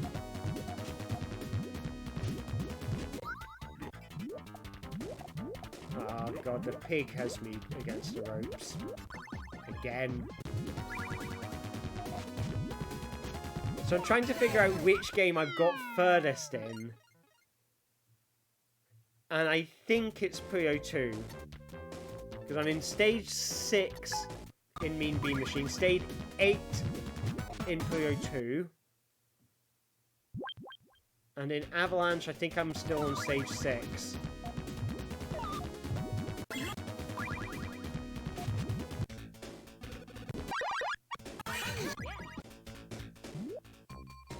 Right, okay. Let's keep it real. Just focus on getting stuff quickly. Don't try to make stuff good, just make it fast.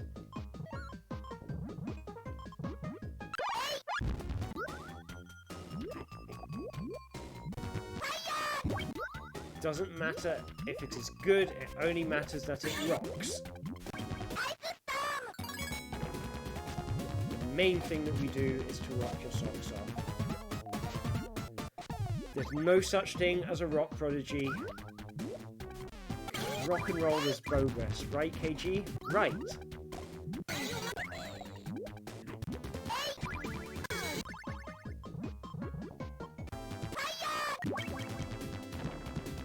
Okay, so if I can get a blue and then a purple, and then that's another good chain against the White Witch.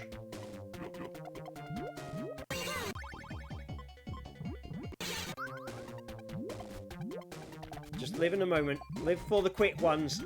So that's just a quick 1-2. That's okay. That was a nothing there, but that's okay. I can live with a nothing.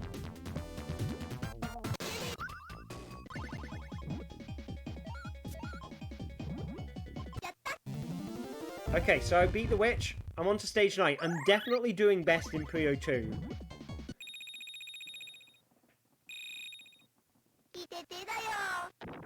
I forget that it switches game when the score counter goes up. Okay, so that's another one down. I'm going to go against the Minotaur. I mean, it looks like I'm near the top of the tower, but I seem to remember there are a lot of final levels in this game, so I don't think I'm actually that close to the end. I think that was a good drop.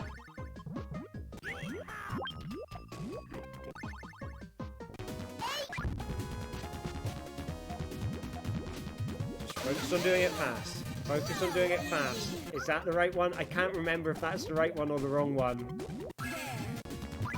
Please cause a chain and not a rubbish. I think it's going to cause a rubbish. Because the chains are usually on the left.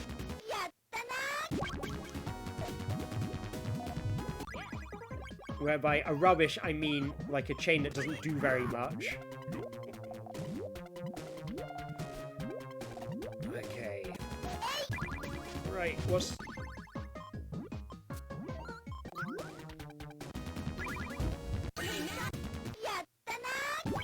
Maybe I'm doing well against Squid tonight. I don't know.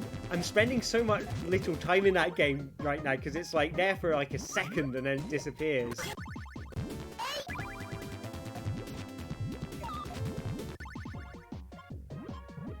Okay, so I don't have a lot going on in Avalanche, so I need to build some combos again.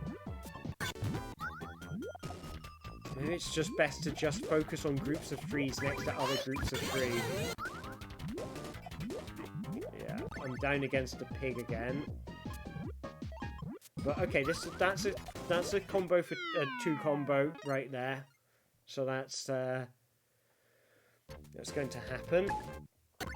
It's funny when you're in a game where you sort of, you're about to win, and then it switches out of it, and then it comes back, and you forgot that you were about to win it. Klug's battle, Klug the Onion could go either way. I feel like it's kind of, it's fate's problem now, you know? I'm spending so little time in it, I can't actually see what is going on.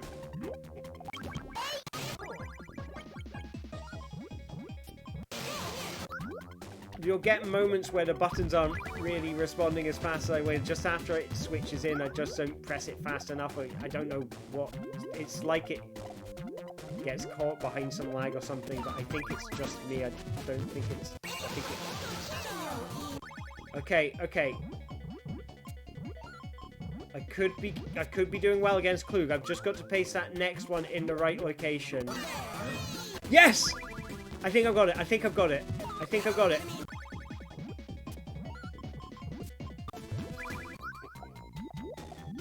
I think I've got Klug. I think I've got Klug. Please tell me I've got Klug. Tell me I've got Klug. I might have smashed too many things.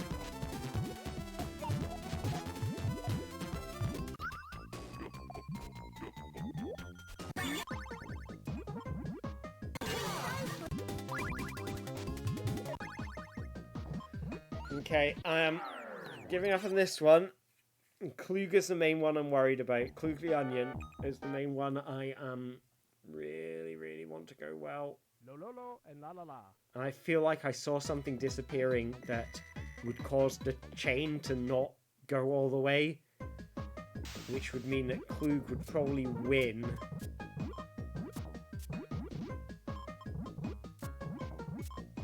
Okay, that's not great.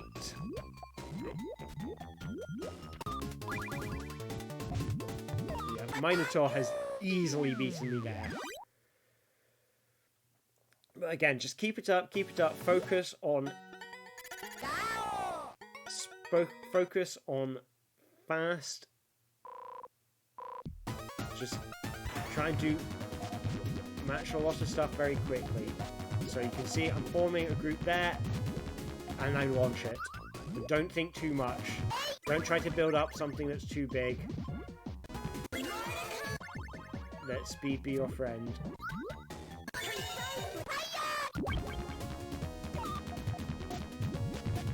Okay, so I think whatever happens in against Klug is with the Ducks of Fate now.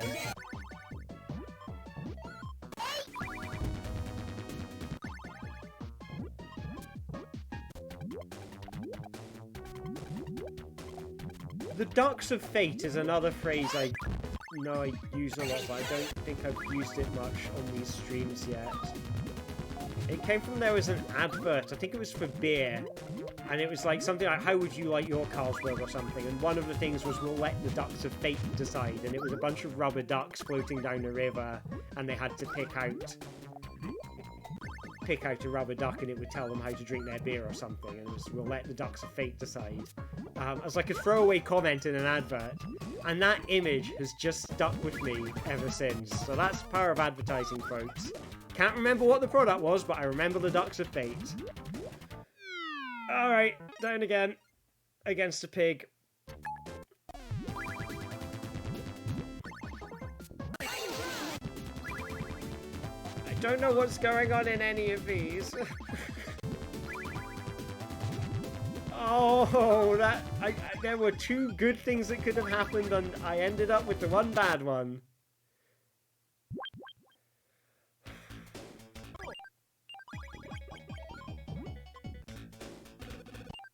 It goes incredibly fast now.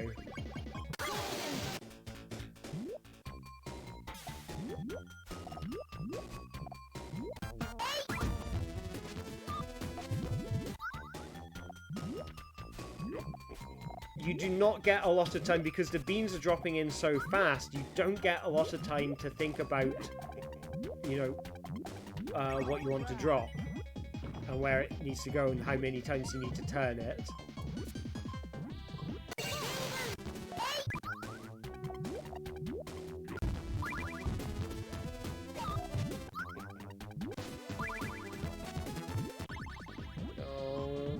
Ducks of fate be kind. Okay, so this one's done. Did one of the games explode? I think I'm exploding.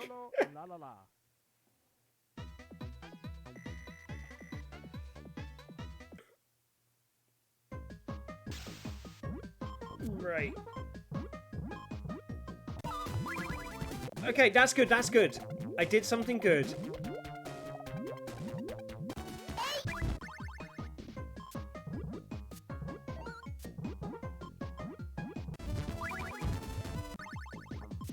That's really good placement. I just need a green. Please, give me a green. Don't put... No! It always puts a bean in a place where you don't want it. That's why you don't plan ahead. That's why you don't rely on needing a specific color in a specific space. Because you could get a bunch of clear beans in the place where you don't want them. Oh, did you see? Do you see on the right height of the screen the amount of stuff that's going to rain down on Clue the Onion? I think I might have won that if I can just survive. Look at the right side of the screen and just keep an eye. Look at all that stuff that's just rained down on Clue. Impossible. Not worth the trouble. That's another fever down. Puyo fever. One more battle down. Hey, you there. I can do... The Prince of Ocean's voice was nice and relevant. Come hither, you peasant. You've got a haughty attitude for a minnow. How dare you insult me? I'm the Prince of the Sea.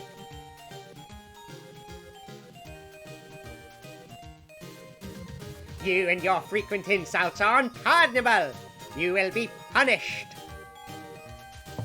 I dropped a moon on Klug. And that is something you can't say every day.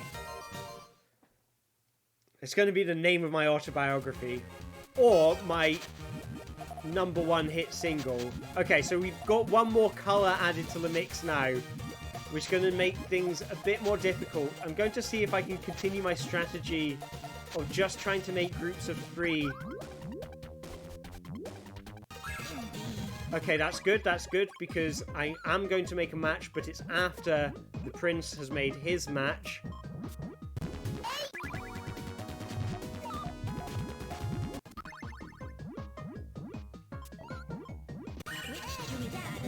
Which means that I'm going to get the fever points from it. And fever points is what I want. I want fever points. That's what I want. Okay, that could be good if I... Yep, good. I knew what was coming and I just held down right and hoped it would come up again soon. Wow! Prince of Ocean has just launched a lot of stuff on me very quickly, but it could be a good opportunity to get points into fever mode.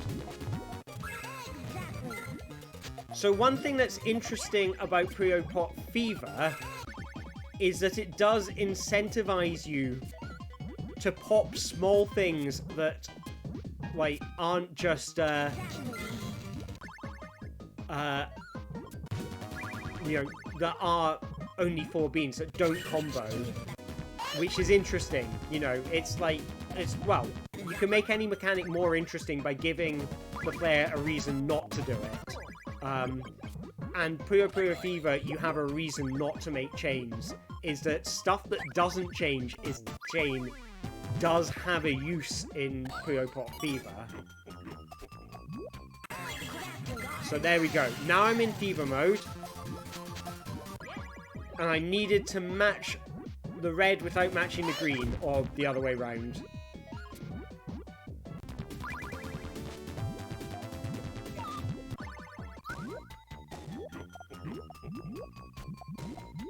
Okay, so I could be in a good position against the Prince. The Onion Prince. It's a very nice shade of yellow.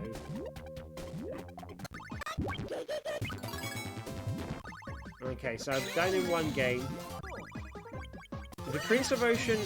Oh, okay. Right, left. I don't care what's going on. I'm just pressing left for the Prince of Ocean. No! No. Ah, I almost had it. So the Prince of Ocean is going to drop a bunch of stuff on me. And that's going to kill me while I'm in fever mode. But, okay, that's life. That happens to us sometimes. We have to accept the consequences of our actions. Okay. Just focus on being good at Puyo. So he's already launched something which is going to make it hard for me to think about what I'm doing. And you see, I just lost my chain. And time's run out. There's a big heap of junk waiting to come onto me. I have just lost the Prince of Ocean. I guarantee it. So we just have to wait for that to all pan out. And focus on the other games until then. Okay, so a small bit of progress made against the Minotaur.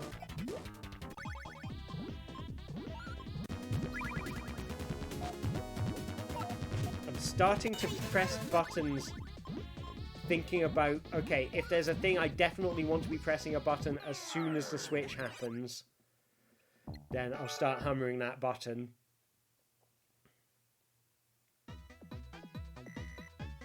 Right, onwards and upwards. Keep it going. Keep the dream alive.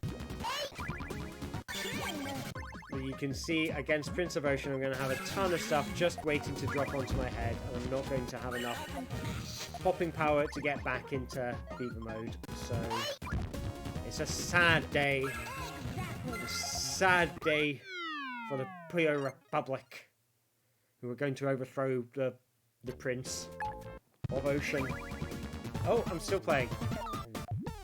I was like, oh, lamenting my failure. I hadn't even realised that it was going to switch games.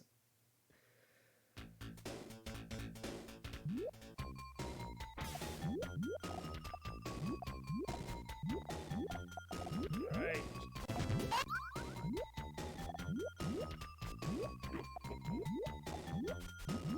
Concentrate very carefully.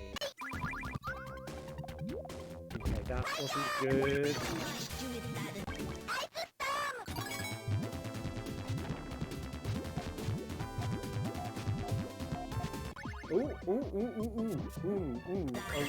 I'm doing well against the Minotaur suddenly. And I know I meant to do something against the Minotaur, but I don't know what it is, so I'm probably going to mess it up.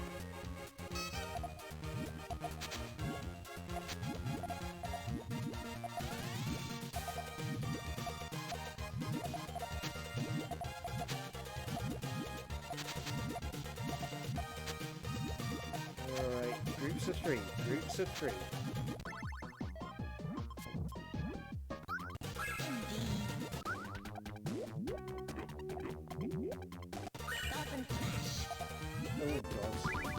Okay, so I made my groups of three and then just ate the damage that the opponent sent to me.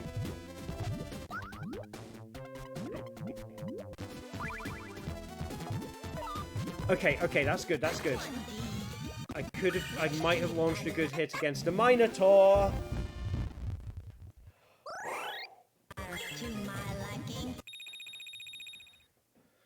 One game down. Gamera! Okay, that's that down. And it's Shecho Wedgie.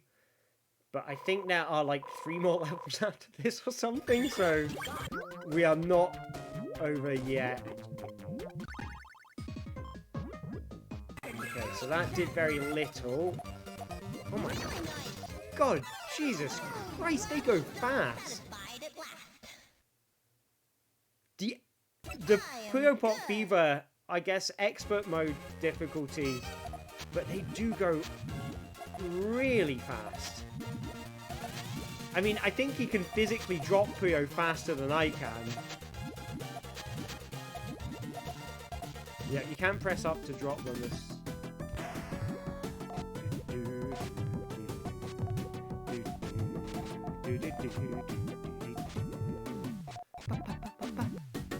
Oh, okay. Oh my god. I don't like to make life easy for myself, do I? Oh my god! That kind of crossover pattern that I've made is not good. It is not conducive to doing well. On that left-hand side in Puyo 2 against Shetso. Oh my god.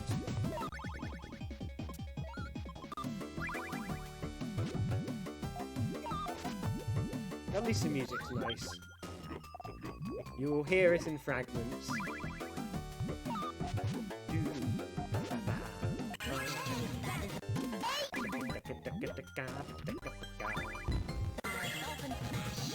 Okay, that's okay against the prince, so this could add up to star.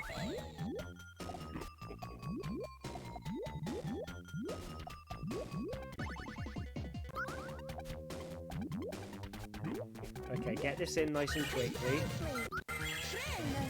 Trin, indeed. Trin.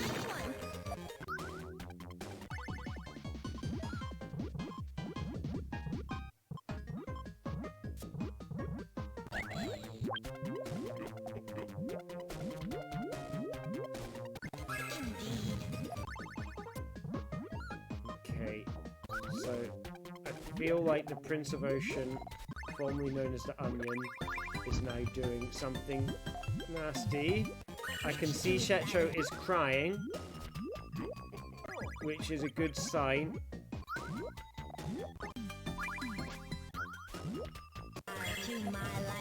Is that the right one to drop? I think that was the right thing to drop at the right time. It's really... I mean, I know this feels like an understatement, but this is really hard. Like... I thought the Sonic was hard. The Sonic is nothing compared to this. Oh my god, I'm going into fever mode again.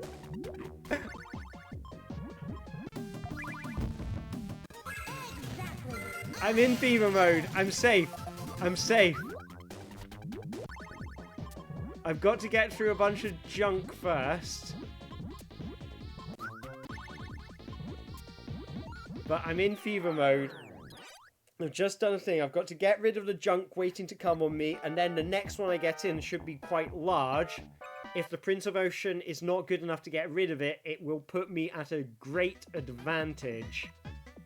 However, it will start sending stuff to me. I need to build those groups of 3 so I can get into fever mode before it does, like a second time. I feel like that's the ideal strategy here, is to try and get into fever mode twice without it getting into fever mode once.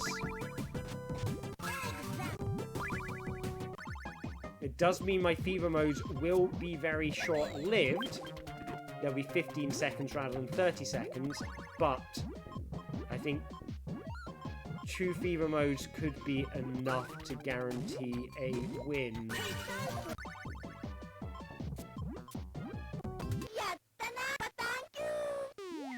Okay. I made him cry. I made him cry, so that was progress. Right. Keep it going. Keep it going.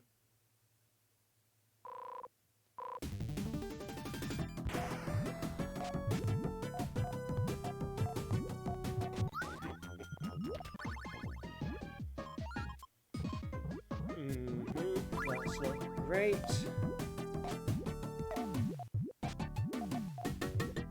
You also have to keep track of which game, when you want to make an effort to get rid of Puyo and when you're supposed to be building them up. Because if you were supposed to be building up a combo and then suddenly you start popping it, then you lose the benefit of it. Like it's like strategically, it's like a wasted turn. And yeah, I did not have time to pass what was going on that screen.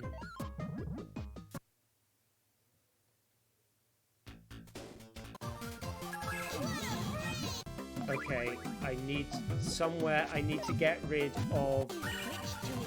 Oh, come on, I just want... Please, give me yellow, give me... Ah! I nearly had it, but I needed to get through the yellows before all those beans jumped to me, and I couldn't get to the yellows in time. I had a bunch of beans I needed to get rid of beforehand, and I just couldn't get to them fast enough. Oh well. Come on, Alistair. Believe. Be the beans.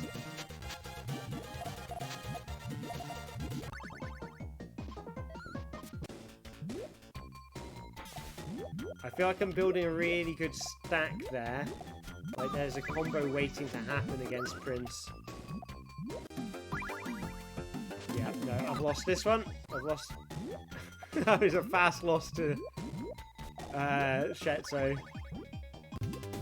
Yeah, there we go. This is Shetso. I have just lost to him. That was over nice and easy. But hey ho, c'est la vie, as they say. Shetso Wedgie.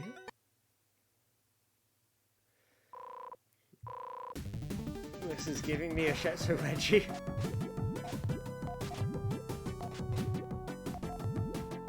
So that was not great positioning because there's only one space I can trigger that one from, so that's not ideal. However, I may... okay, no, that was even worse placement because I have just got rid of the chain I was building up. So now Shetso is further ahead, building up his chain, and I'm building up mine. Okay, so Prince of Ocean does kind of defeated me, so I'm happy to just take a loss here. And just continue.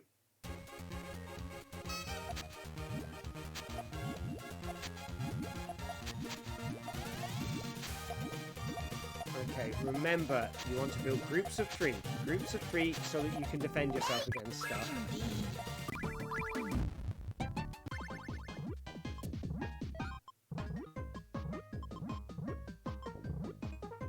That is an interesting thing in Puyo Pop Fever, is that there is a concept of defensive play, which I guess there isn't really in the other ones where it pays to be aggressive. Just giving up on that one. You really need to get in quickly. You need to respond as soon as you can to like anything.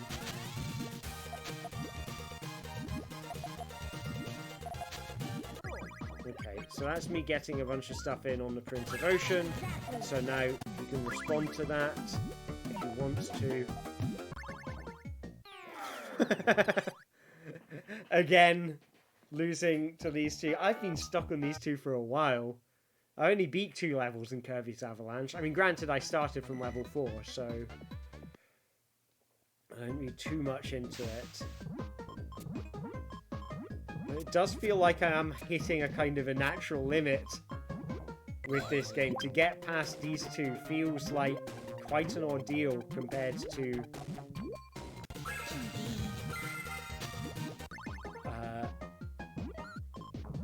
like Kirby and Dr. Robotnik's Mean Bean Machine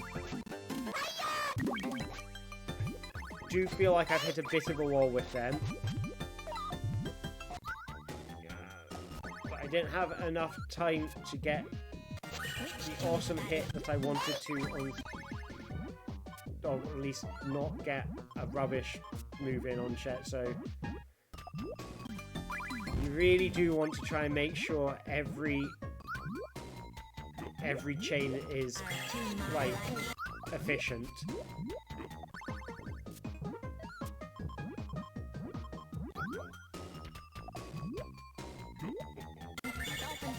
Okay. try to carry on. Yeah, no. He's definitely got me beat there. Wow. Okay, so you lose incredibly fast.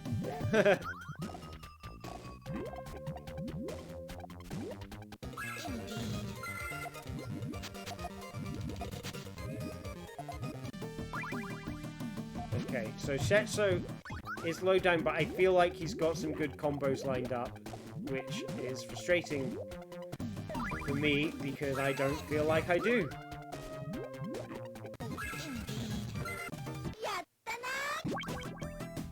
God. The speed at which you have to respond to stuff in this. No! I was doing well. Come back! Come back, success. I miss you.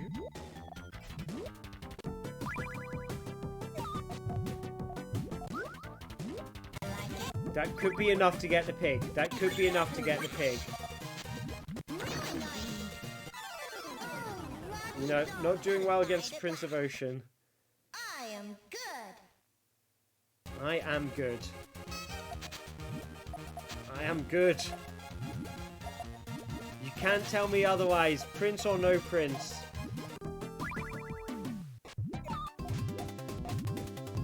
Oh no.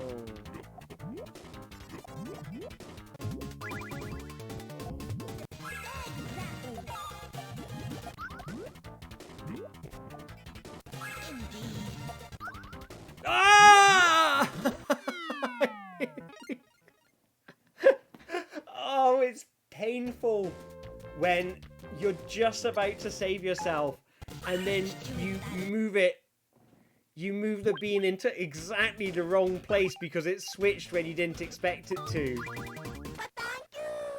Oh god, it's painful. It is painful when it happens.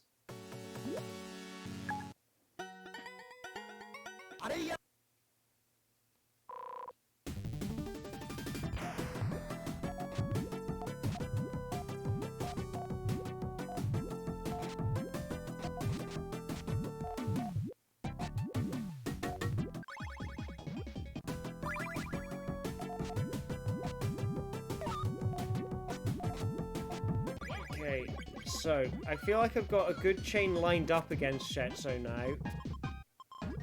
And I just, if I land this here, this could be good. This could be good. I can't remember what I had lined up on Shetso now. That has just vanished from my mind. There is no way I can keep that in my working memory. Absolutely none. Okay, but it does... The fact I've just talked about working memory. So, one of the things that I do for my job is making times tables games for primary school children. And something that comes up a lot in that is... Oh my god! I just beat that one. Working memory. And, you know, what it takes to keep something in working memory.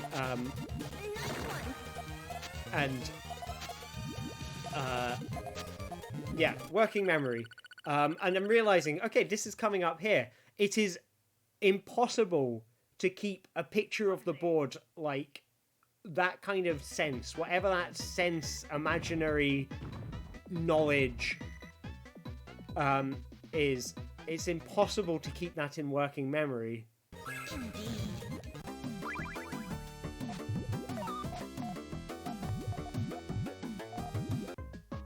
I spent enough time trying to fix bugs in my code today. Haha.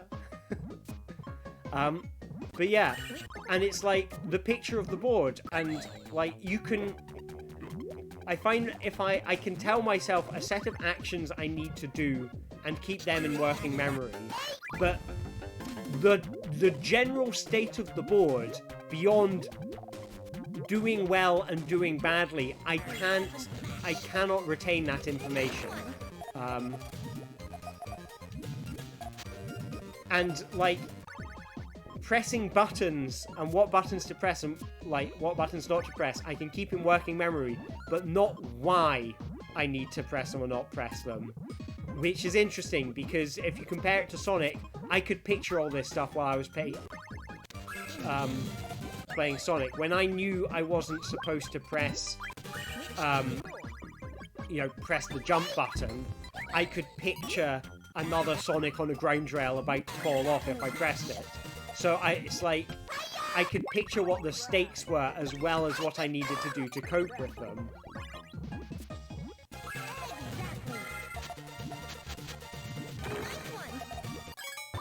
But with this, and I don't know if it's just because there's multiple things I need to keep track of, because I need to keep track of all 4 game states. I don't have any easy ones where I'm not really thinking. So it could be that. Or it could be that the kind of the whys and the wherefores are that much more complicated. I am working with these chain reactions of things falling into things. The level map is all about consequences and things. Like, it's not as simple as Sonic is a physical object. Nearby, there is an enemy that is another physical object. Do not move Sonic to the enemy. It's like... It's probably both. I feel like it's more down to just the complexity of the board as something that you have to keep in your mind. That's my thoughts anyway. Right.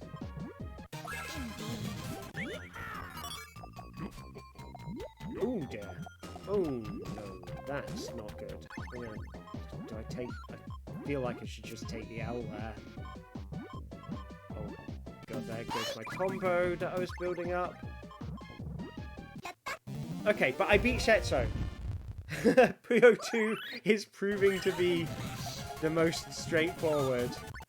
It's probably going to turn out that I don't actually have that one on hardest difficulty. I am good. But I can definitely can confirm this is the toughest one. This is, leagues. This is 20,000 leagues harder than the others.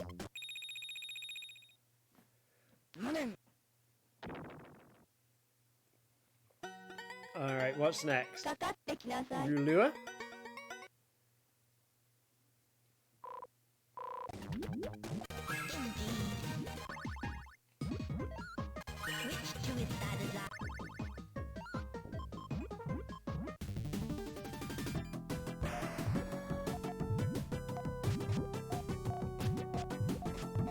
Right. Okay, that's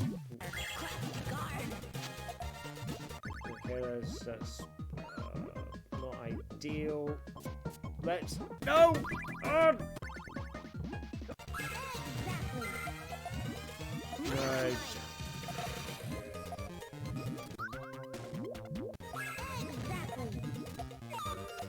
Okay, I just want to switch into another game. Okay, Piggy's beating me.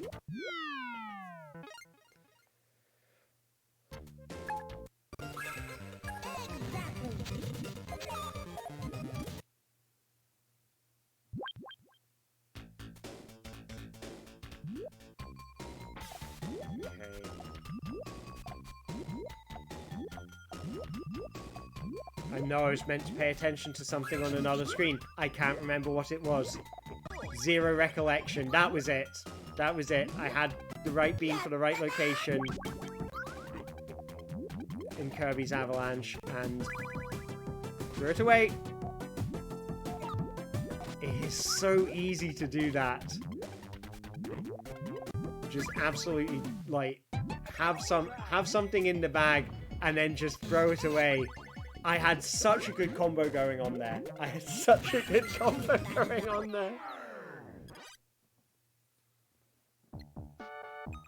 was so busy concentrating on losing, I just, stopped paying attention to the other screens. Right. Okay, let's do this. Just get something in quickly. That's all I want. That's an all clear. Do I get a bonus for an all clear in Avalanche? I don't think so. To my liking. Malacking.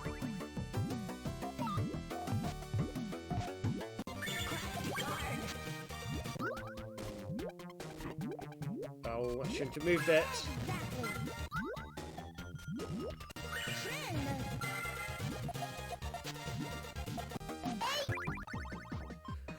Okay, I did get an all clear. I did get an all clear. That's good. Maybe I'll get into fever mode.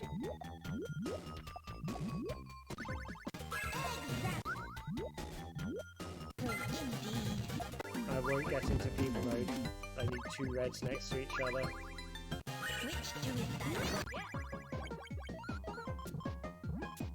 I did not get an all clear, but it was still... I was 1 point away from fever mode. 1 point away from fever mode, everyone. I am good. I am good. Come on, let's believe in selves. I can do this.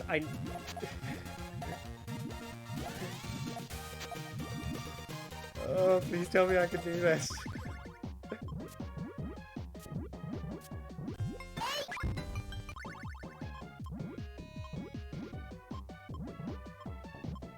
Oh, that's not a combo. You kind of respond quickly and you go, that's a combo, that's a combo. You don't realise that's not a combo. Way off of a combo. And that's just a being right at the start point.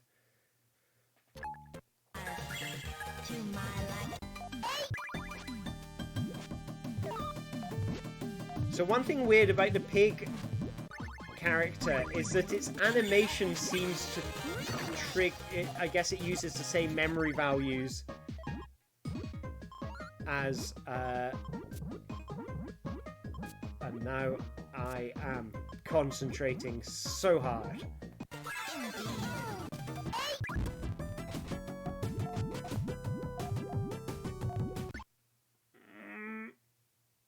I'm near a death in Avalanche. If I can...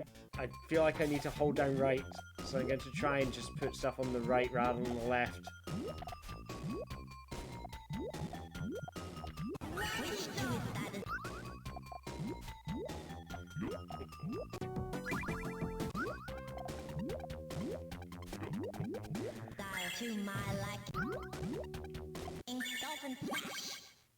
Okay. Another loss. Another loss. Okay, I know I can do this. I know I can do this. The magic of Puyo. Believe in the good power of Arla and all the other characters. Of onions. Arla and the onions. What am I doing? Oh no. I have totally lost track of what I'm doing. I feel like I had something good going on that screen and I just threw it away because I just forgot what was going on the screen. But what I really want to do is I really want to beat Ruluo, who's on the golden screen at the moment.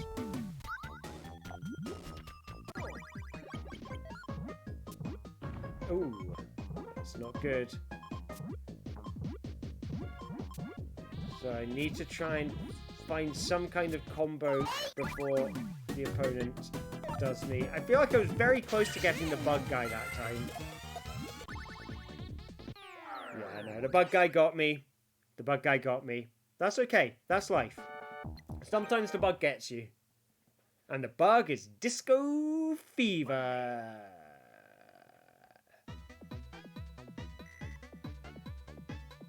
So we are reaching 11 o'clock, so we'll need to wrap up soon. My thinking is I will aim to beat... I mean, I would love to beat Puyo Puyo 2. But we'll have to see. It's been 2 hours and a half of the challenge. And, I mean, I think it's pretty obvious that this is not going to be completed. But if I was able to beat one of them, would be really nice. Really nice.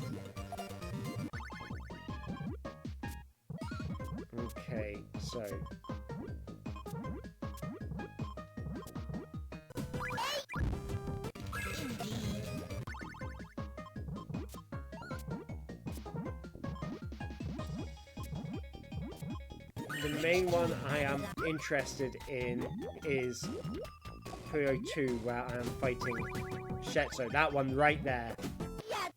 Where she just said Yatane, so that's not good.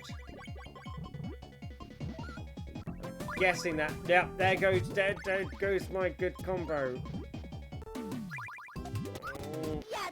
Oh. It was close. I was really close on that one. Okay, what I'm going to do is I'm going to say...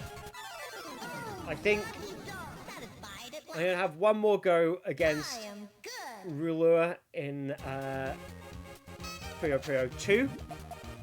I can confirm that is the one I got furthest in. I'm happy with that. One more go against this character. If I can beat it, then I will keep on going and see if I can beat the final boss. If not, I will accept, because I think after this is like Satan, I think is the next, like level 12, and I think that's the final boss. But we'll see.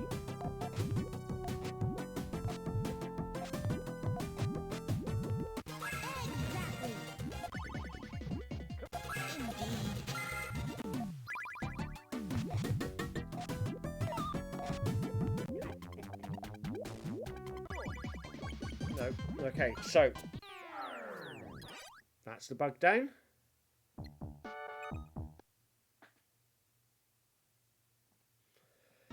Whereas that's me downed by the bug.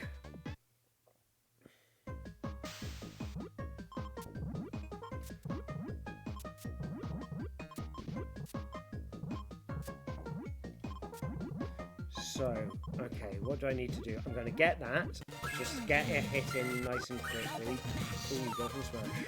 Not too bad, not too bad.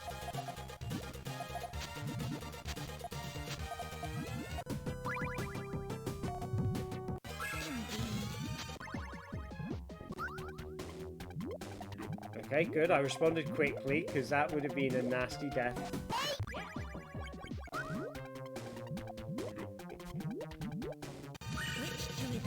Ah! Okay. That one came through for me in the end. I don't feel so bad now.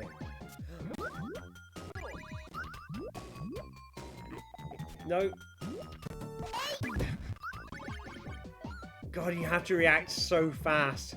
When you end up putting in something you don't want and you need to correct yourself, you really need to do that quickly.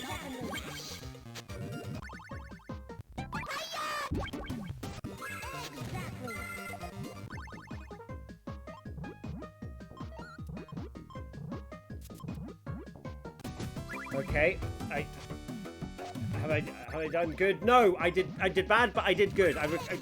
It was okay in the end. No,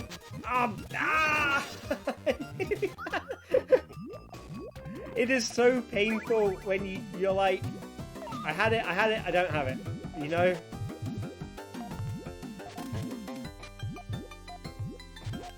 That's having it. That is having it right there.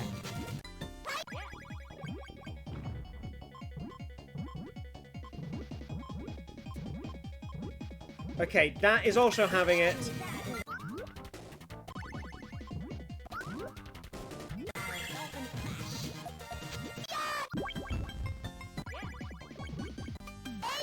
Okay, so I'm doing well against Ruler, but this battle has got so fast, so I have to focus real hard on just making simple combos. Really, really simple combos. Just length 1. And it's getting very quiet. And I beat the bug. I beat the bug.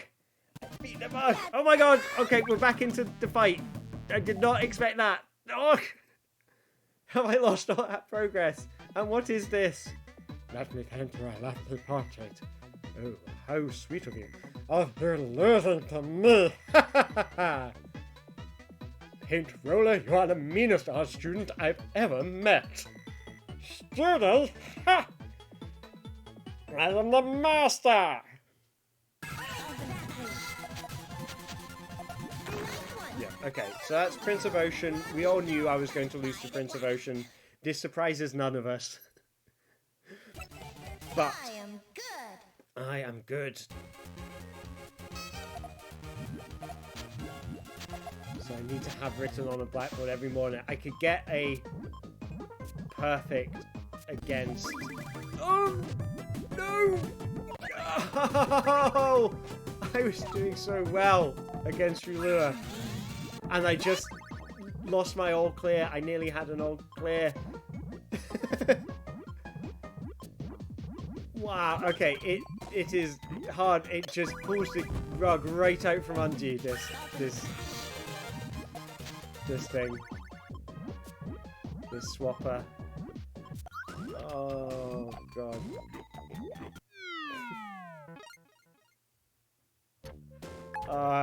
Okay, I'm happy I beat the bug. I'm happy I beat the bug. I'm going to take that. I'm going to take beating the bug and consider that a victory.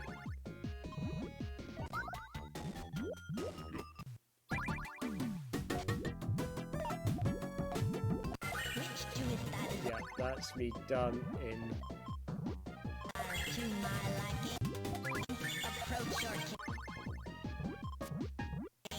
Okay. Is that good? I don't know. I don't know if that's good or not. Oh, ah! Oh wait. It wouldn't have done anything. It would have been a rubbish combo. So now I've just got rubbish combo material. It's not necessarily a rubbish combo.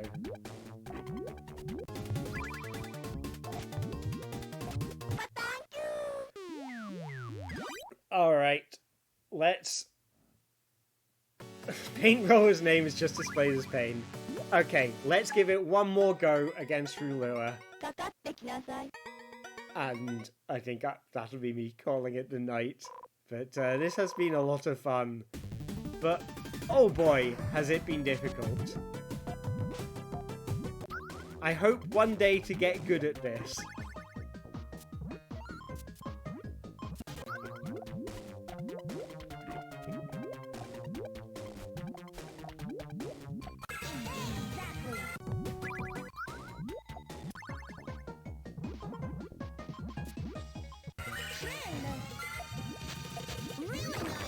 Really nice.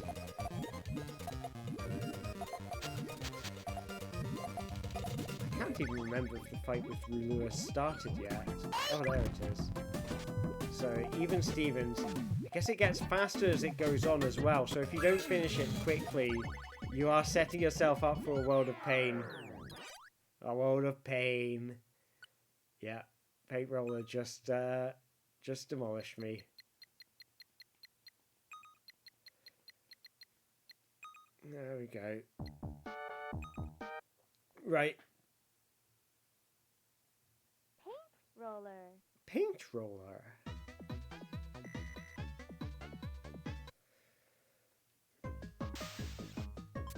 It's a pun, I just got it. Paint Roller.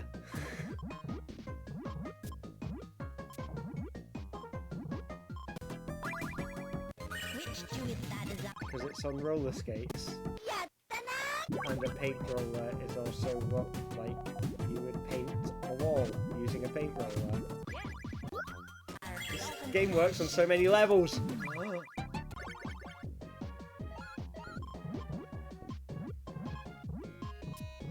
Okay, that's a combo. That's not a combo, but that's a combo.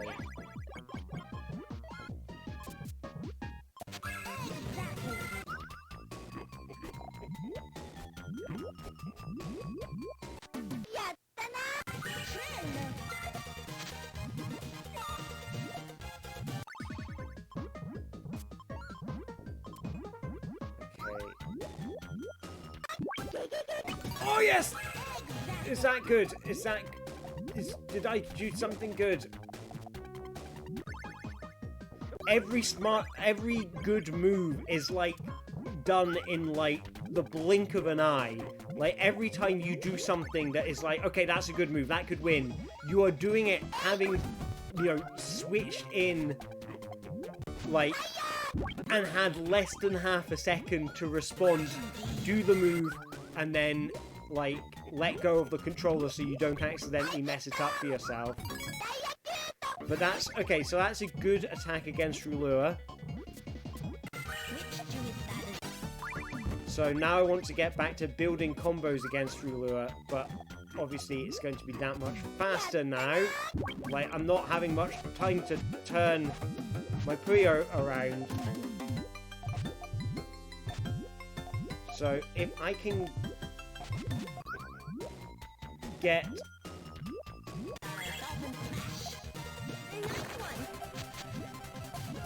If I can get a...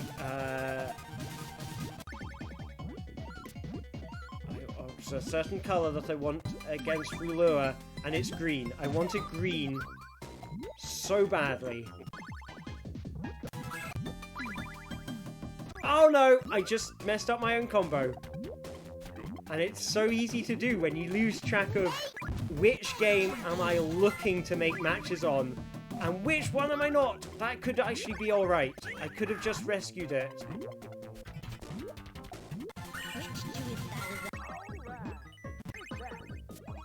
Oh my god! Did you see what Paint Roller just did? That was enormous.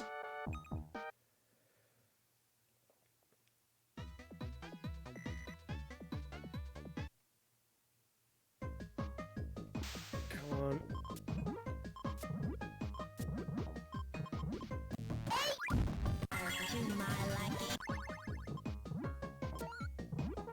Oh my god. It wasn't just big, it was large. I'm assuming that's...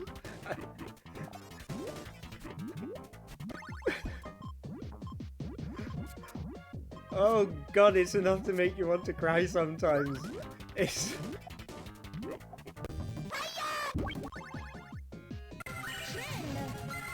Because it's like the speed at which you have to react to stuff is incredible.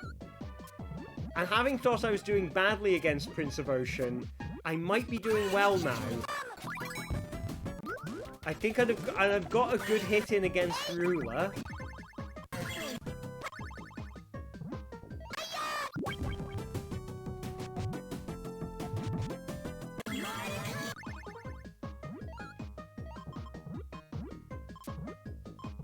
So this could be good. Okay, and I got okay, I got Rula. I'm gonna keep going. I really want to see if I can beat this.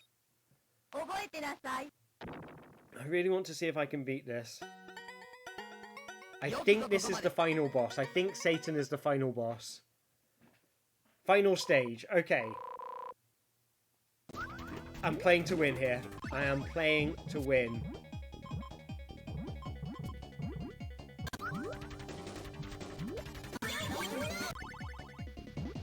Going for the big victory. I just want to beat one of these games. That's all I ask. One of these games.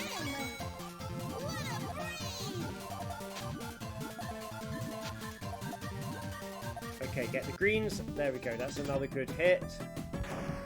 Not as fast as I would have liked.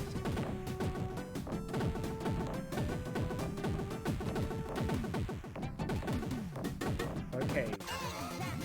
Getting a hit in nice and quick. That's good. That clears a lot and does a lot of... sends a lot of beams his way.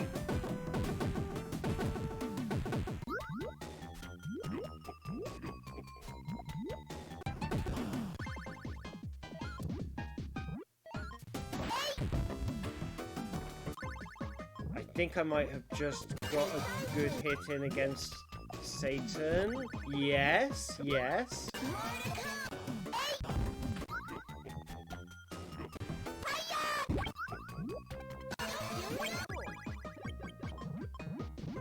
Okay, good, good, good, good, good.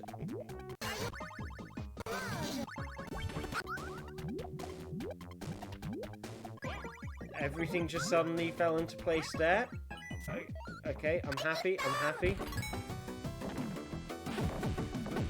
But I can't rest on my laurels.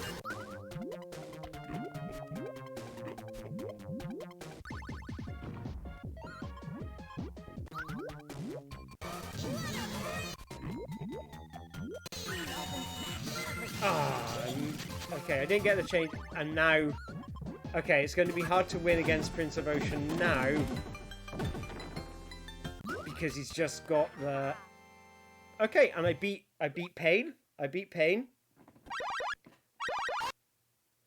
But it's going to be hard to win against the Prince of Ocean.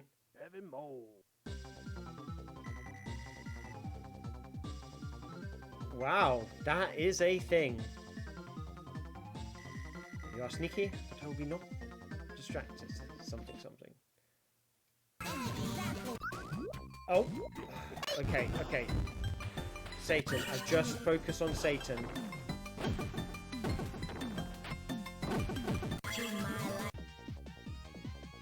That's a nice background.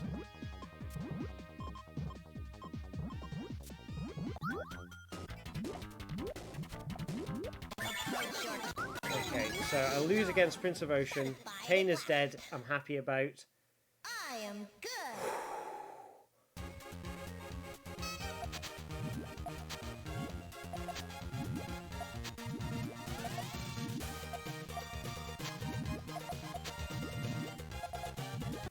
Does that, if Pain is dead, does that make me a painkiller?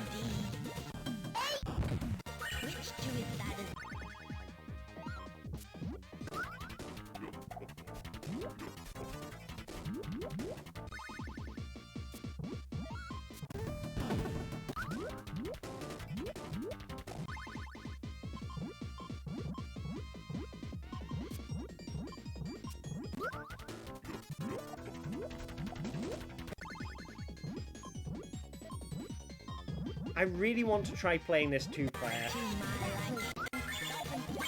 That's something I really want to try sometime.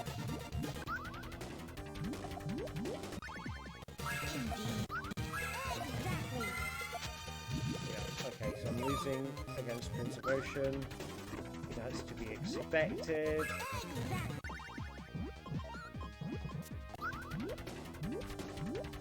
What I want is I want to get to Satan.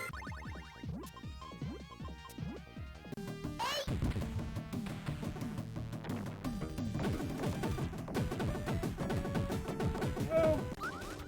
No, it was dropping so fast I couldn't respond quickly enough.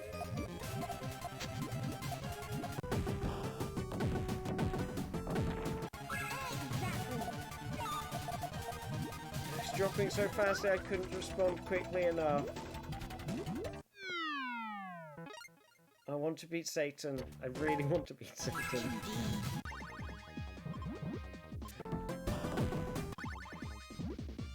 Before the night is out, I want to defeat Satan. Okay, no, this is not coming up Alistair now. I had it. The hardest setting in this version of Speeder is one higher than the GameCube version. Oh, great. Well, that explains a lot. I mean, it does feel like the computer is able to drop beans faster than I can. Which doesn't feel entirely fair. I guess the game needs to be that much harder for long car journeys.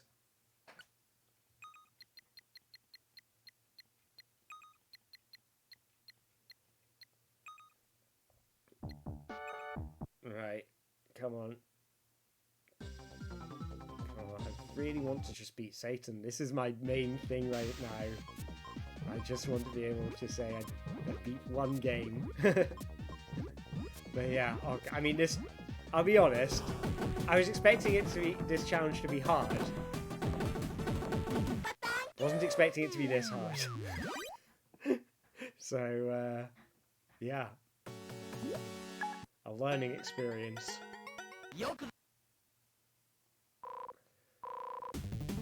Okay, so just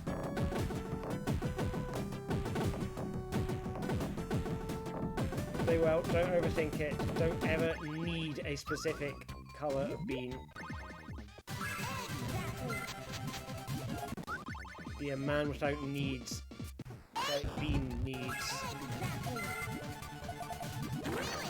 Okay, so I'm down against Prince of Ocean. I can live with that.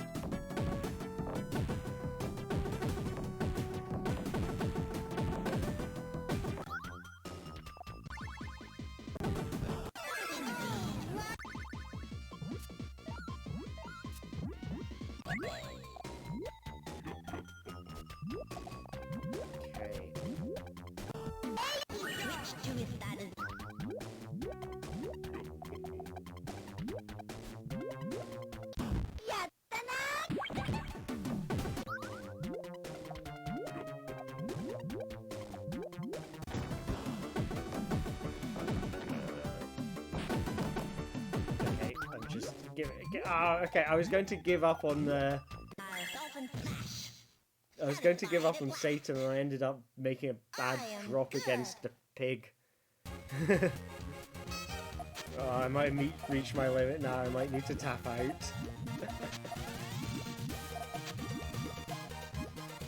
So I don't want to give up.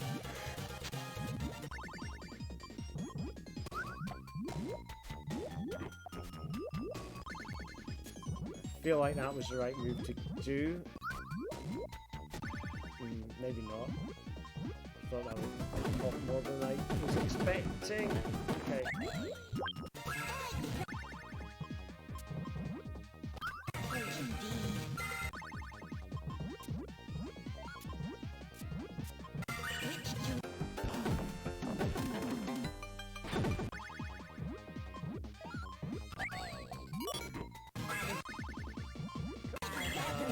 Have a lot of space to work with. Help. Okay. I'm going down.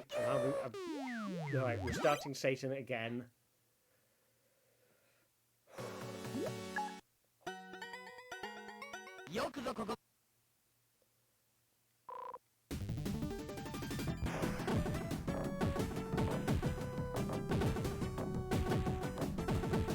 Okay, this feels like just a nicer shape of tower.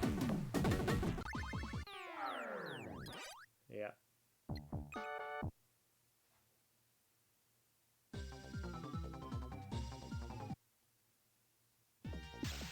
But I'm having to think about where I need the stuff to go against Satan. And I mean, maybe there's a thing of it's easier if the AI takes a while to build something, because that gives you a bit longer to build something, because once you've switched out of the game and back in again, it's that much harder to play reactively, you know? Like, as in, sorry, you are playing reactively, you're not making big decisions anymore, you're just responding.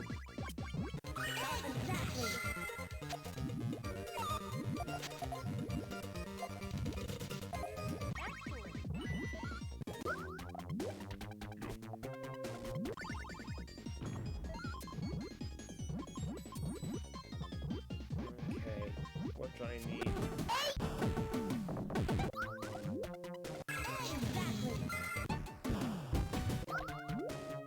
I want to know.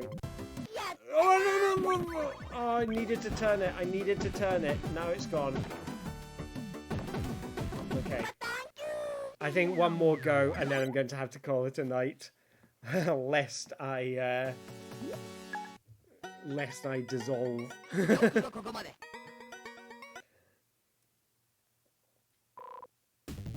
I will come back. I'm gonna try this challenge again because I know I've got it in me to do something. Maybe not fever. Or at least not fever on the hardest difficulty. I feel like I'm already messing this up. I think I'm too tired.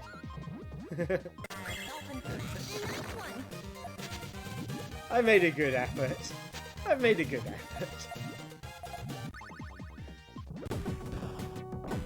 Okay, that could be alright, maybe. That's the first time I've seen the pig one all night, so that's good.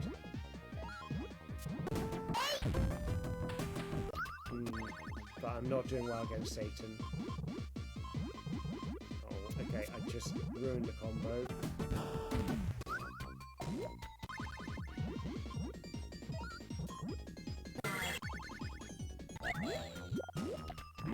I'm focusing on pressing right because I feel like that's what I need to do against Satan, but like I confess, I can't remember why.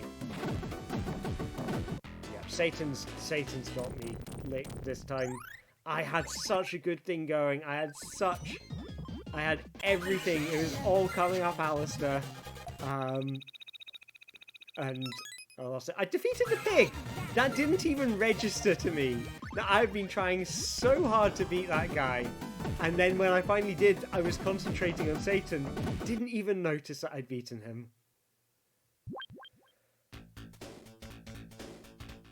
So, okay, I mean, that feels like it's the kind of, it's not the great ending, but it's the, like, you know, the lukewarm ending. This is the, Wario getting, you know, a house instead of a castle at the end of Wario Land. You know, I'm happy with getting a house. I'm not getting the shack, I'm not getting the bird house, you know, I'm not getting the palace, I'm getting the pagoda, you know?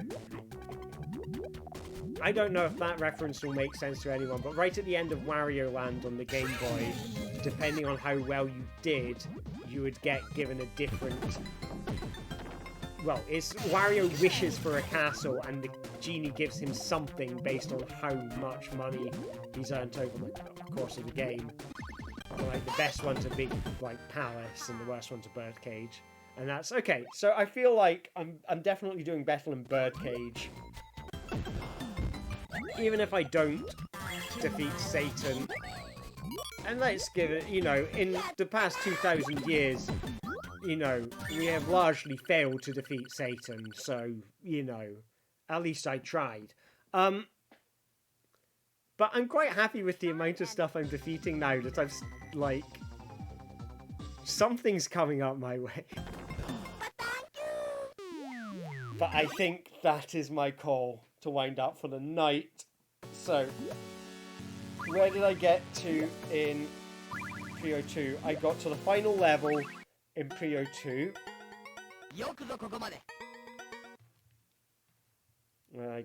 Where else did I get to? Just gonna make it. I got to the 3rd level, 10th level, and I think 7th level.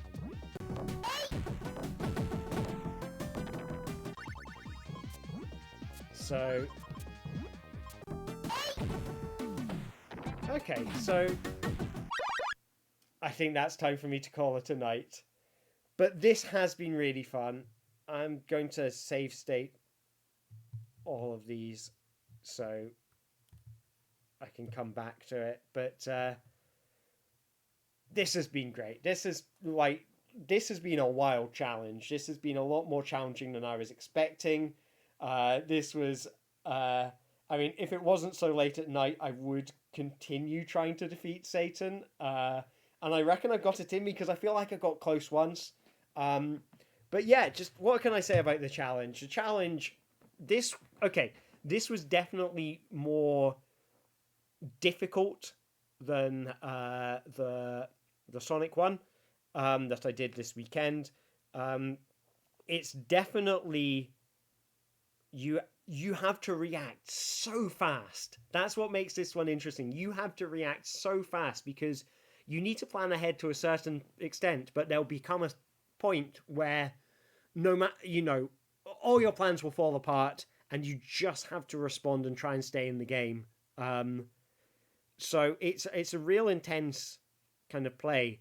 That said, I don't feel like I've been concentrating hard on playing a video game for 3 hours. So I've racked up nearly 3 hours on the clock in this challenge. I don't feel like that. And I don't, like... Another thing is, looking back, I couldn't tell you what I was doing. It's like, I can't really remember specific moments from what was going on, except for, you know, the big victories. It's like, the big victories when the thing got defeated. The process of getting there, like, looking back, I can't really... like, remember specific moments in it. And I think that's interesting. Like, I can remember what the hard bits in Sonic Advance looked like.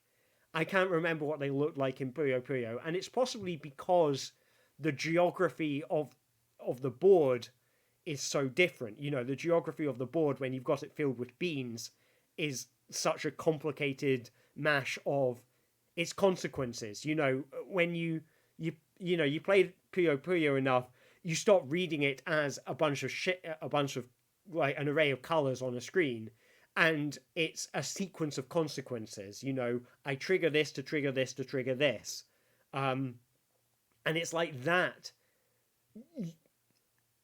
It's like you can't store it in working memory. When it goes off screen, you can't picture it in your head. You can only picture, like, the task of, I need to move this set of beans here. I need to put a blue bean here. But once you've seen a few more beans, once you've switched a couple of times, you forget what color you were waiting for, and you forget where you were supposed to place it. And it's like the memory of what you're supposed to do just disappears so quickly. And it's such a weird experience. Like, so I think if all the things, like with the sort of ring swapping in Sonic, doesn't do as much, like, it doesn't, I was going to say do weird stuff with your brain, but it's not doing weird stuff with your brain. It's just kind of highlighting stuff about the way we picture these things, the way we kind of pass the information, the way we process it. And this one, like Puyo Puyo, kind of, I think what makes it difficult is because the information processing is so different. It's not, you know, your mental image of the game is a series of events with consequences rather than as a series of physical objects, so it's harder to picture it. But what's weird is that I feel like I was doing large chunks of that on autopilot, even though I wasn't, like, there were bits where I was thinking strategically, like figuring out how to do well against the onion. I had to think strategically, but I don't feel like I've spent a lot of time doing intense thinking.